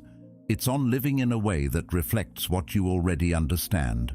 And once you operate from that place, the need to constantly engage in explanation or reaction begins to dissolve, because your actions carry more clarity than your words ever could. Over time, this becomes less of a conscious effort and more of a natural state. You don't need to remind yourself to stay silent. You don't need to analyze every situation. The filter is already there. The understanding is already in place, and that allows you to move through situations with a kind of ease that wasn't there before. Not because things have become simpler, but because your relationship to them has. What remains is a quiet consistency, a way of being that doesn't shift with every external change. A sense of control that isn't about dominating situations, but about not being dominated by them. And in that space, silence is no longer something you use. It's something you are comfortable with, not because you have nothing to say, but because you know when saying nothing is the strongest position you can take. At the end of it all, it comes down to something simple. Not easy, but simple. You don't need to win every moment. You don't need to explain yourself to everyone. You don't need to react to prove your strength. The real shift happens when you realize that your peace is worth more than being understood by people who were never trying to understand you in the first place. Stay with that. Build on it. Let it shape how you move, how you respond, and more importantly, how you choose not to. Because the version of you that is calm, grounded, and unaffected by what doesn't matter, that version is already there. It's just waiting on your decisions. You've been giving away your power your whole life, and you didn't even notice it. Every time you reacted to someone who didn't deserve it, every time you explained yourself to people who were never going to understand, every moment you let someone pull you out of your peace, just to prove a point that was never worth proving. It didn't feel like weakness. It felt justified. It felt necessary. But slowly, quietly, it trained you to live at the mercy of other people. The Stoics understood something most people still miss. Marcus Aurelius reminded himself that the real battle is never out there. It's within.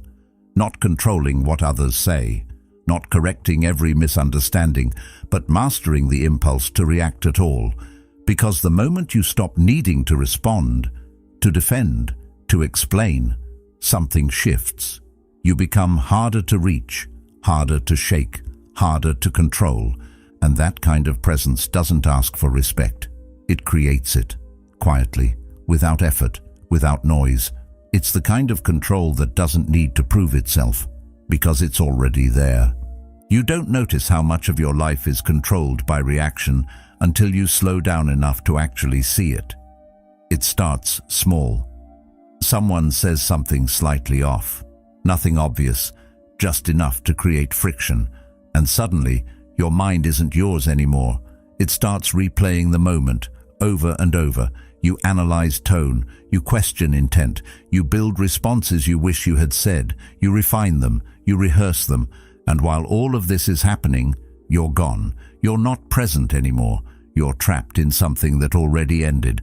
That's the cost most people never calculate. Reaction doesn't just affect the moment, it steals your awareness, And once your awareness is gone, control follows. This is where the shift begins, even if you don't realize it yet. Because control was never about dominating situations or proving points. It was about holding your internal state. The moment your emotions are shaped by someone else's words, something changes. You may still look composed on the outside, but internally you've already adjusted yourself to them. And the strange part is, it feels justified. It feels like you're doing the right thing, like you're standing your ground, but in reality, you're reacting on terms you didn't choose. You're stepping into a dynamic that was set for you, not by you. And every time that happens, even in small ways, you reinforce a pattern. A pattern where your peace is something that can be interrupted at any moment. Over time, that pattern becomes invisible. You stop questioning it. You start assuming this is just how life works. People say things, you respond. People challenge you, you explain. People misunderstand you, you clarify. And without noticing it, you've built a system where your energy is constantly being pulled outward. Your attention is scattered across things that don't deserve it. Your peace becomes conditional. And that's where most people stay. Not because they choose it, but because they never step back far enough to see it clearly. They don't see that the disturbance isn't coming from the situation, it's coming from how they engage with it. The Stoics saw this differently. They understood that not everything deserves a response, that not every comment needs to be answered, that not every situation requires your involvement, and more importantly, they understood that your control exists in the space between what happens and how you respond. It's a small space, easy to miss, but it's always there, and inside that space is your freedom. The problem is, most people move too fast to notice it. They react before they think. They speak before they choose. And that space disappears. But when you slow down, even slightly, something changes. You start to see the impulse before the action. You feel the reaction forming before it takes over. And in that moment, you have a choice. That choice is where everything begins to shift. You don't have to react. You don't have to explain. You don't have to engage with everything that comes your way. And when you start exercising that choice, even in small ways, you begin to take something back. Your attention becomes more focused. Your energy becomes more stable. You're no longer pulled into every situation. You're deciding which ones deserve you. And that selectiveness changes how you move. You're not avoiding life. You're refining how you participate in it. At the same time, your perspective starts to evolve. You begin to see that most of what people say or do isn't really about you. It's shaped by their own experiences, their own limitations, their own way of seeing the world. And once you understand that, the need to take everything personally starts to fade. You don't feel the same pressure to respond. You don't feel the same urgency to correct or defend. You start to realize that not being understood by everyone isn't a problem. It's normal. And chasing that understanding often costs more than it gives. There's also a shift in how you use your silence. Before, silence may have felt like weakness, like something you fell into when you didn't know what to say. But now it becomes intentional. You choose it. And when you choose silence in moments where reaction is expected, it creates something most people aren't comfortable with: uncertainty.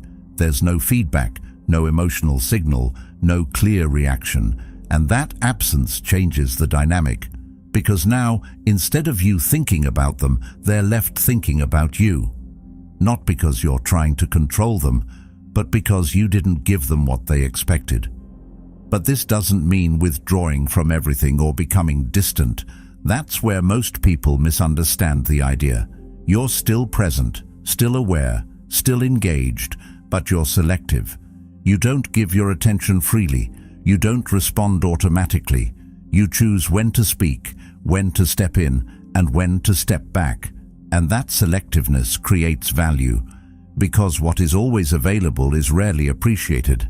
But what is controlled, measured, and intentional carries weight. It creates a different kind of presence, one that doesn't need to prove itself. And as you continue to operate this way, something deeper begins to form.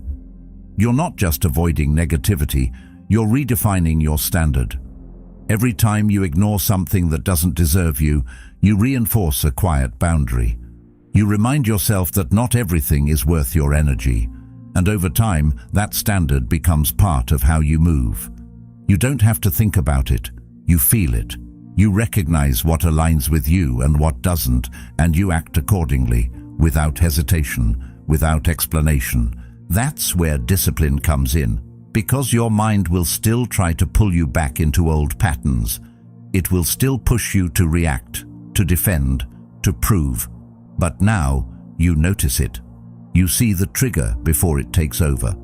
You understand where it's coming from, and instead of following it, you observe it. That awareness weakens its control. It creates distance between you and the reaction, and in that distance, you regain stability, not by suppressing emotion, but by not being ruled by it. And eventually, you reach a point where you no longer feel the need to act in every situation. Not everything requires your response. Not every comment deserves your attention. Not every conflict needs your involvement. And in that restraint, something powerful happens. You conserve energy.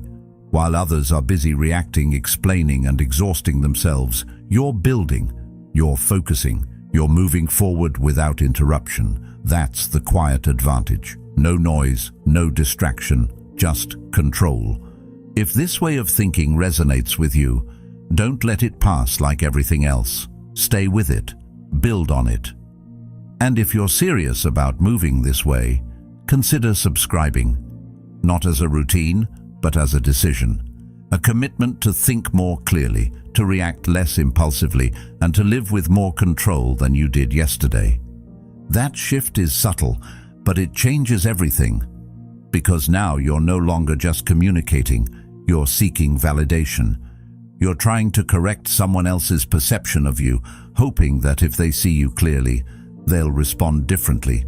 And in doing that, you've placed your sense of clarity in their hands. You've made their understanding a condition for your peace. That's where the imbalance begins. Because the truth is, people don't misunderstand you in a neutral way. They interpret you through their own lens, shaped by their experiences, their beliefs, their insecurities, and their expectations. What they see isn't just you. It's you filtered through everything they already are. And that means something important. No amount of explanation guarantees alignment. You can choose your words carefully. You can clarify your intentions. You can repeat yourself in 10 different ways, and still, they may not see what you're trying to show them. Not because you failed to explain, but because their perspective isn't built to receive it. This is where most people get stuck. They assume that more effort will fix the gap. That if they just say it better, more clearly, more patiently, eventually it will click. But often, it doesn't. And the more they try, the more energy they lose. Over time, this becomes exhausting, not in a dramatic way, but in a slow, draining way that wears you down without you noticing. You start anticipating misunderstandings before they even happen. You rehearse explanations in your head. You overthink your words, your tone, your timing. And instead of speaking freely, you start speaking defensively, not because you're being attacked, but because you're trying to prevent being misunderstood. That's how deeply this pattern can settle in. It reshapes not just how you communicate, but how you think. There's also a hidden consequence that's easy to overlook. The more you explain yourself unnecessarily, the more you teach people that you need to. You create an expectation that your actions, your decisions, your thoughts all require justification.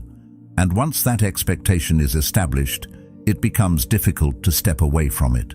Because now, silence feels like avoidance. It feels like something is missing. But in reality, silence is often the clearest boundary you can set. It says that not everything needs to be explained, and not everyone is entitled to your reasoning. This is where a different perspective begins to take shape. Instead of trying to control how others see you, you start focusing on how you see yourself. You begin to understand that clarity doesn't come from external agreement. It comes from internal alignment. When you know what you meant, when you understand your intentions, when you're grounded in your own reasoning, the need to explain starts to fade. Not because you don't care, but because you're no longer dependent on someone else's interpretation to feel stable. There's a line from Epictetus that captures this shift perfectly. It's not what happens to you, but how you react to it that matters. And when it comes to being misunderstood, the reaction most people default to is explanation. But what if the more controlled response is restraint? What if the strength lies not in saying more, but in knowing when enough has already been said? That's where the balance begins to return. You're no longer chasing understanding. You're choosing when it's worth pursuing. This doesn't mean you stop communicating or that you become distant. It means your communication becomes intentional. You explain when it adds value, when it clarifies something that genuinely matters, when the other person is actually open to understanding. But you stop explaining as a reflex. You stop doing it out of discomfort, out of fear of being seen the wrong way, out of the need to correct every misinterpretation. And in that shift, something important happens. You reclaim your energy. There's also a deeper layer to this. When you stop over-explaining, you begin to see how often people project their own assumptions onto you. You notice how quickly conclusions are formed, how easily intentions are assigned, how little effort is sometimes made to actually understand. And instead of trying to correct every one of those projections, you allow them to exist without engaging with them. Not because they're accurate, but because they're not yours to manage. That realization creates space. Space to think clearly, to act deliberately, to move without constantly adjusting yourself to fit someone else's perspective. It removes a layer of pressure that most people carry without realizing it's there. And once that pressure is gone, your interactions start to feel different, lighter, more direct, less complicated. At the same time, your sense of identity becomes more stable. It's no longer shaped by how well others understand you. It's anchored in how well you understand yourself. That stability makes you less reactive, less defensive, less inclined to overcorrect. You don't feel the same urgency to be seen a certain way because you're not relying on that perception to define you. And this is where the connection to control becomes clear again. Just like with reaction, explanation can quietly shift control away from you. Not in an obvious way, but in a subtle, ongoing exchange where your energy is constantly directed outward, trying to manage how you're perceived. When you step out of that pattern, when you stop explaining by default, you bring that energy back inward. You use it to strengthen your own clarity instead of trying to fix someone else's interpretation. Over time, this becomes a habit. You pause before explaining. You ask yourself whether it's necessary, whether it adds anything, whether the other person is even in a position to understand. And if the answer is no, you let it go. You move on without filling the silence, without correcting the narrative, without chasing resolution where it doesn't exist. That restraint doesn't make you less expressive, it makes you more precise. Your words carry more weight because they're not used to defend every detail. They're used when they matter, and because of that, they land differently. People pay more attention, not because you're saying more, but because you're saying less with intention. In the end, the shift is simple, but not easy. You stop trying to control how others interpret you, and you start controlling how you respond to being interpreted. You let go of the need to be fully understood by everyone, and you focus on being clear within yourself. And once that becomes your foundation, misunderstanding loses its power to disturb you. There's a different way to move through moments that usually pull you in. It doesn't look dramatic, it doesn't feel loud. In fact, at first it almost feels unnatural. Someone tries to provoke you, maybe with a comment, maybe with a tone, maybe with something subtle enough that only you catch it. And instead of reacting the way you normally would, you pause. You don't respond. You don't correct them. You don't show anything on your face that confirms they reached you. You simply let the moment pass without feeding it. That silence, in that exact moment, changes the entire dynamic. That absence creates something most people aren't comfortable with: uncertainty. When there's no reaction, no emotional signal, no clear feedback, the other person is left with their own interpretation. They start questioning what just happened. Did it land? Did it matter? Was it ignored on purpose? That lack of clarity becomes a space their mind tries to fill. And the more they think about it, the more their attention turns inward, away from you and toward their own assumptions. There's a kind of psychological pressure that silence creates, not through force, but through absence. People are used to feedback.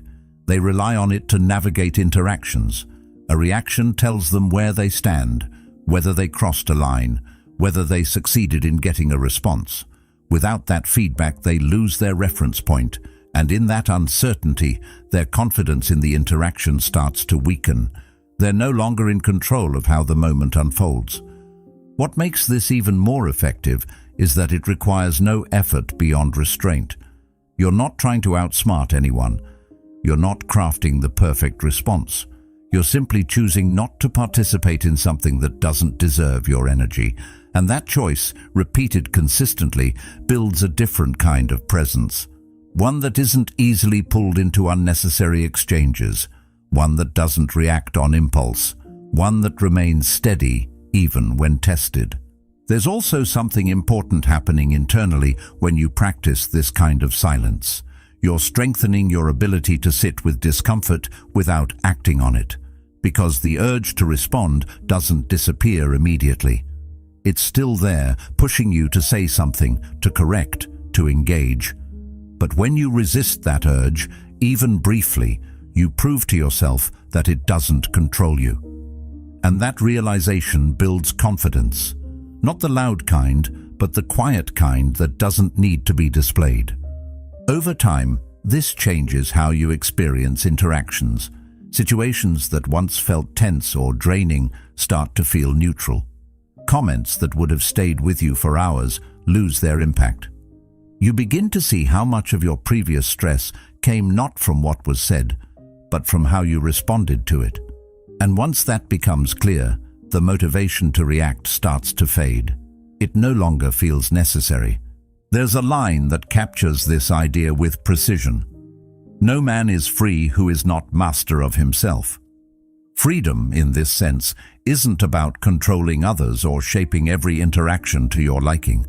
It's about maintaining control over your own responses, even when the situation invites you to lose it.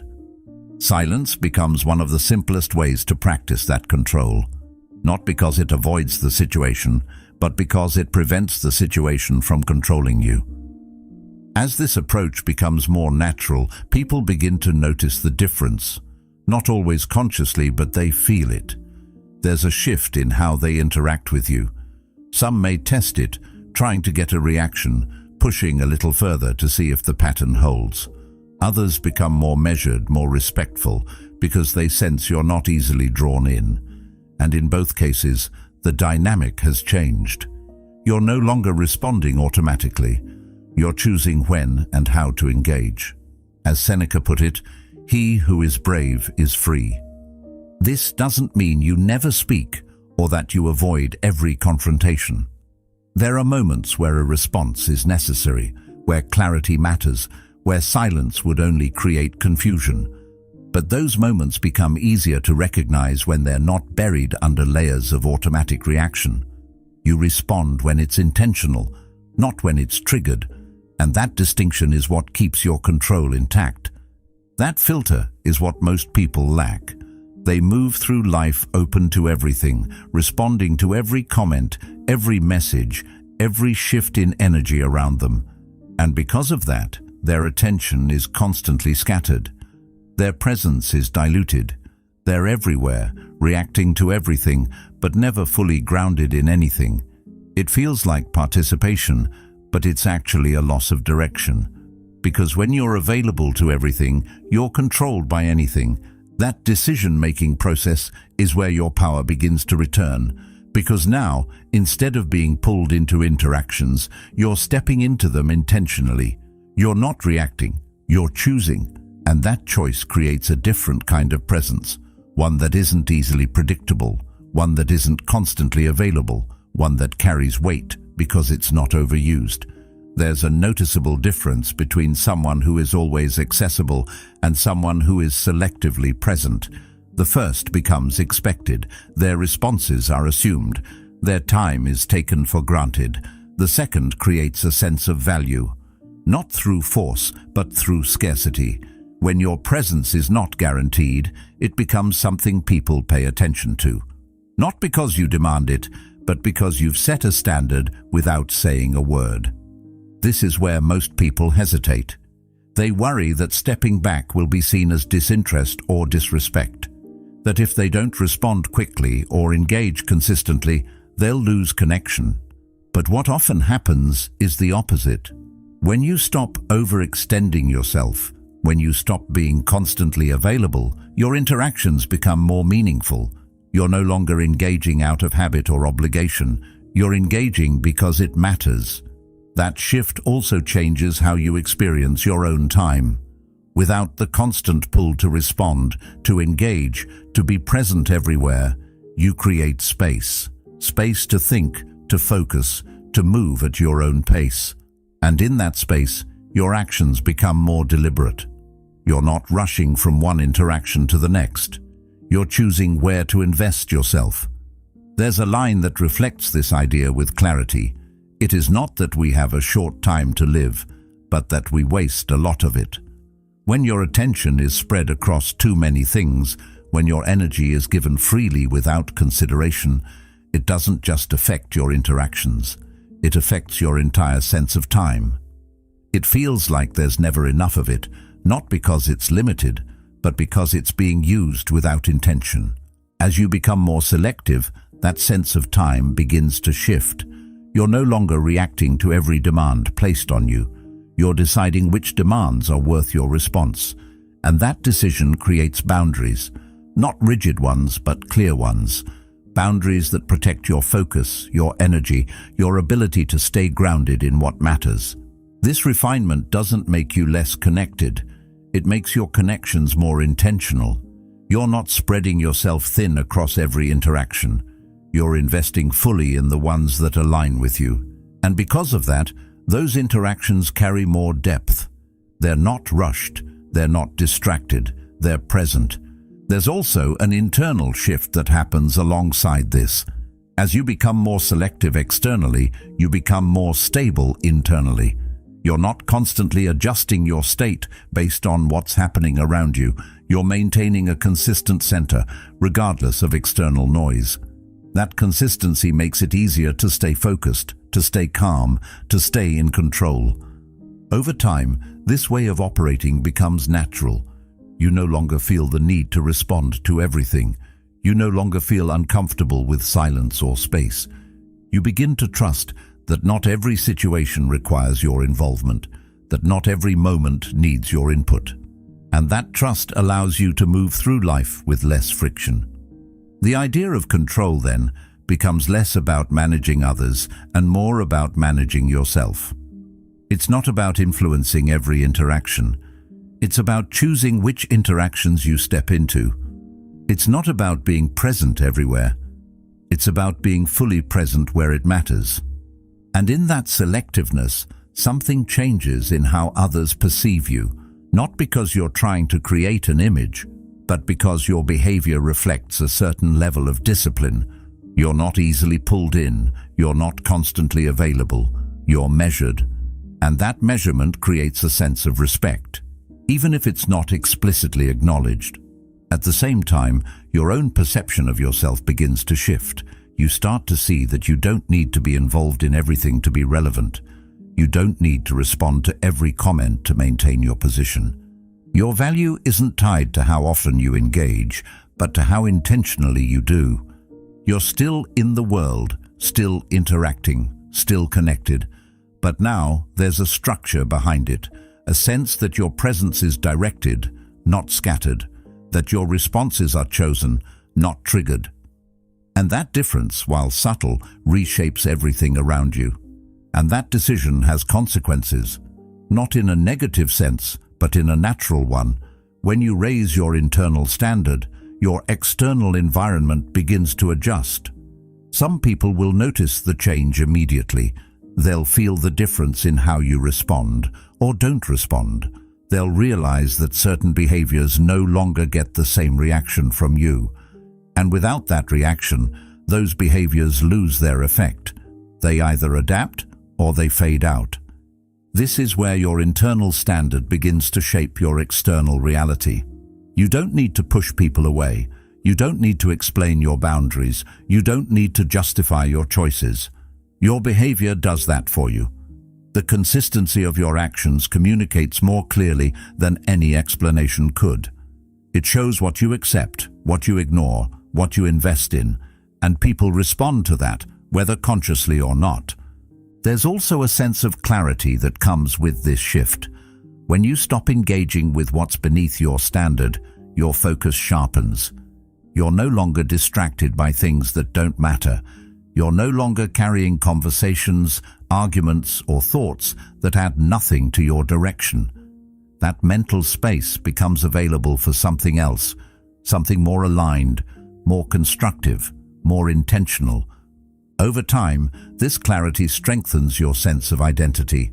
You're not constantly adjusting based on external input.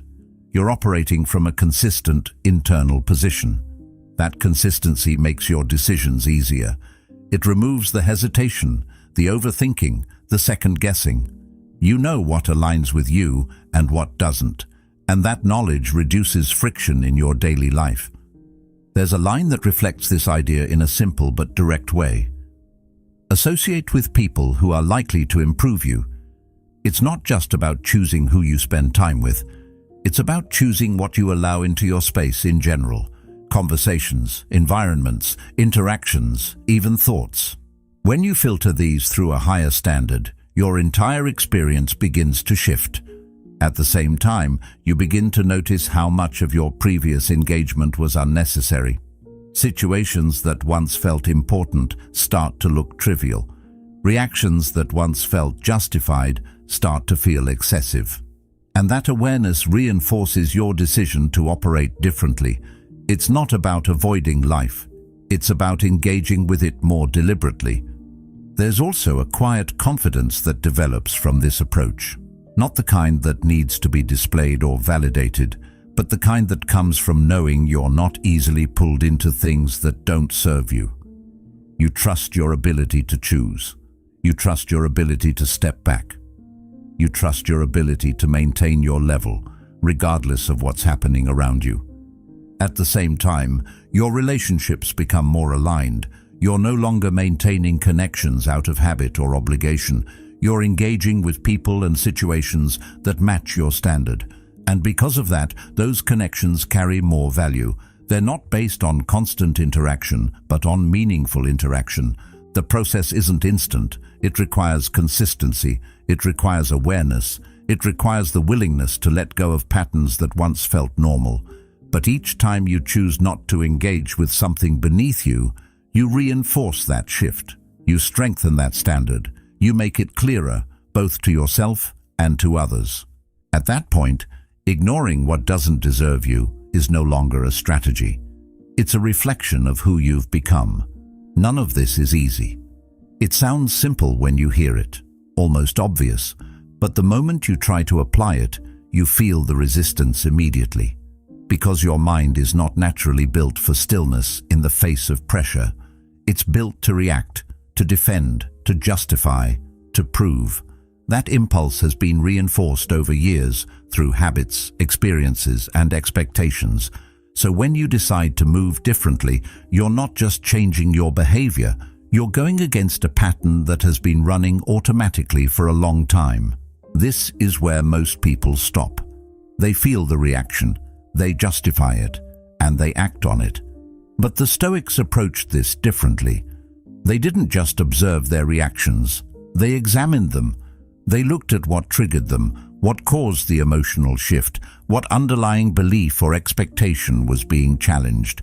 Not to excuse the reaction, but to understand it. Because understanding changes how something affects you. When you start asking yourself why something bothers you, the answer is rarely as simple as it first appears. It might seem like the issue is what someone said or did, but often it's connected to something else. A need to be respected, a desire to be understood, an expectation that wasn't met. And once you see that, the situation starts to lose some of its intensity. Because now it's not just about what happened, it's about how you're interpreting it. This is where discipline and awareness begin to work together. You notice the trigger. You feel the reaction starting to build, but instead of moving with it immediately, you step back, even slightly. You question it, not in a complicated way, but in a direct one. Why does this matter to me right now? What is this actually affecting? And in that moment of reflection, something shifts. The reaction loses its urgency. Over time, this process becomes more natural. You don't have to force yourself to pause. It happens automatically. You begin to recognize patterns in your own behavior.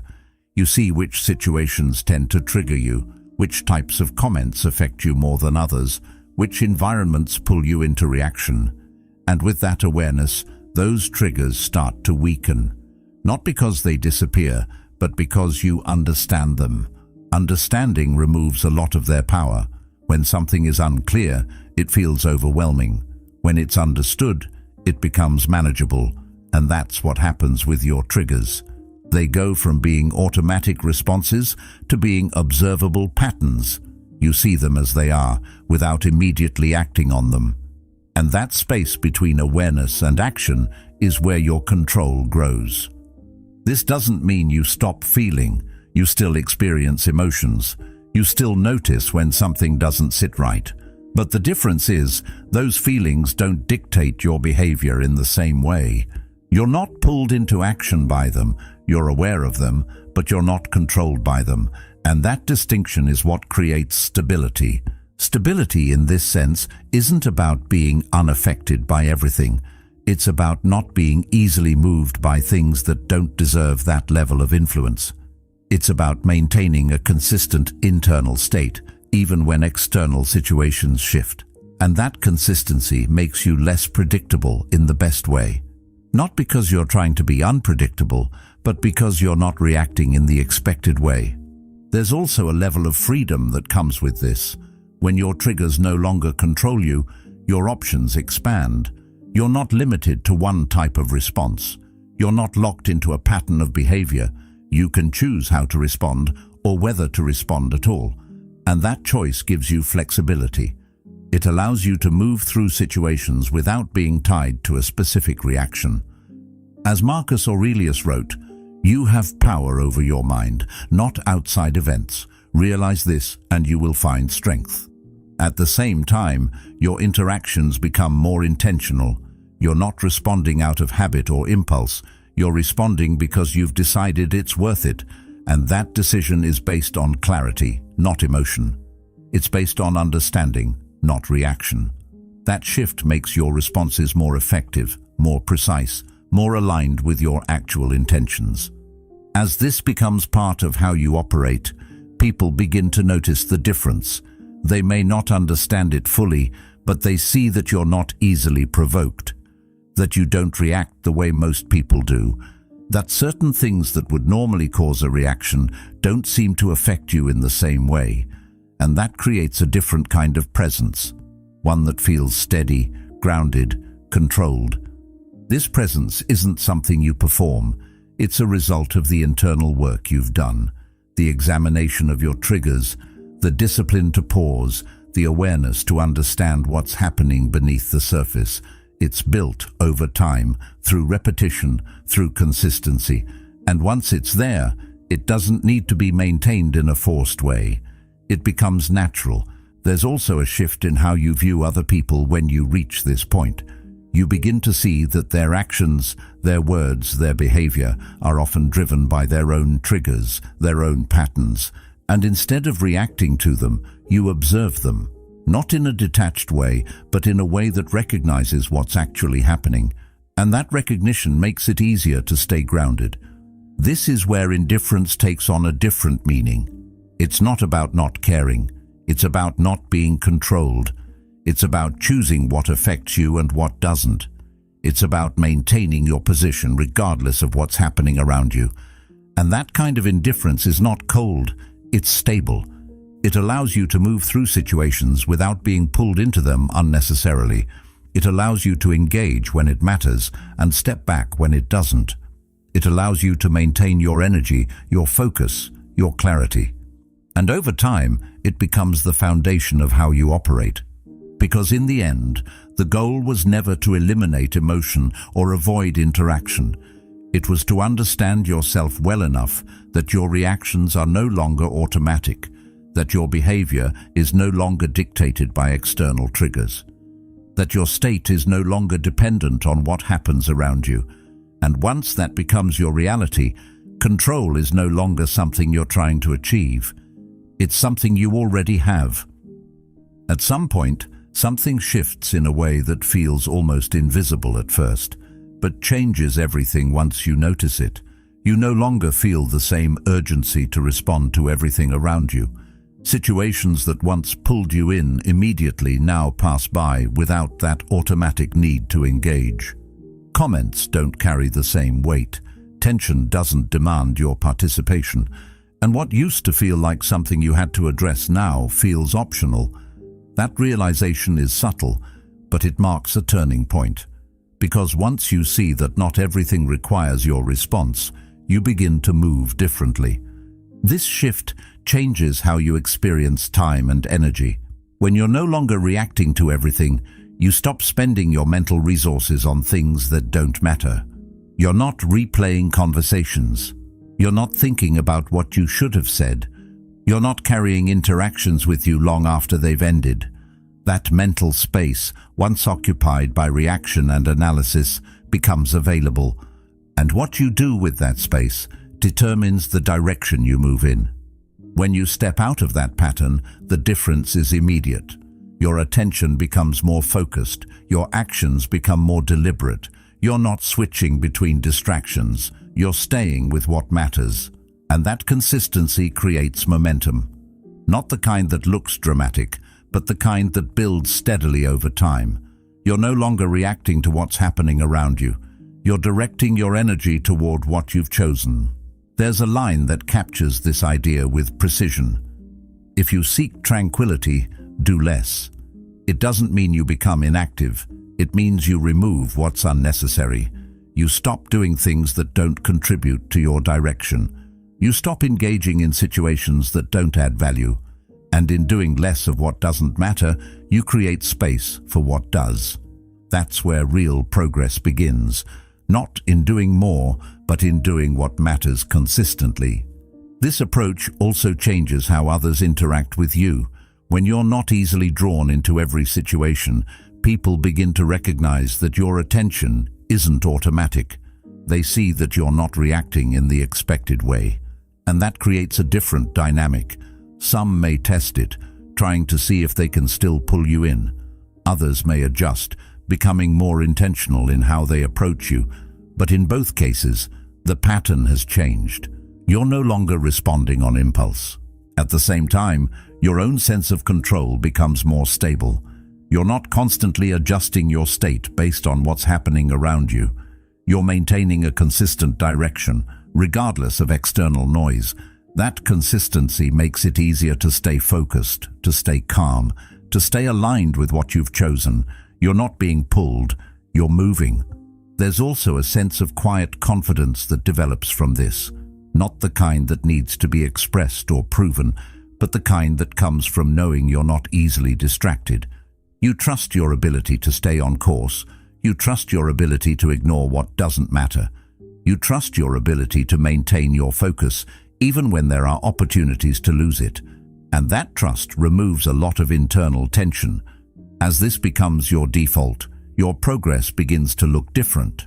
It's not loud, it's not reactive, it's not driven by external pressure. It's steady, controlled, and consistent. You're building without interruption. You're moving forward without being pulled sideways. And that kind of movement over time creates results that are difficult to replicate through constant reaction. There's also a shift in how you view conflict. You begin to see that not every disagreement needs to be resolved, not every comment needs to be addressed, not every situation needs your involvement. And by stepping back from unnecessary conflict, you conserve energy that can be used elsewhere. You're not avoiding conflict, you're choosing which ones are worth your time. This selectiveness reinforces everything that has been building. You're not reacting, you're not explaining, and you're not engaging with what doesn't align with you. And in that restraint, you create a kind of efficiency. Your actions are no longer scattered, they're directed. Your energy is no longer divided, it's focused, and that focus becomes your advantage. Over time, this advantage compounds.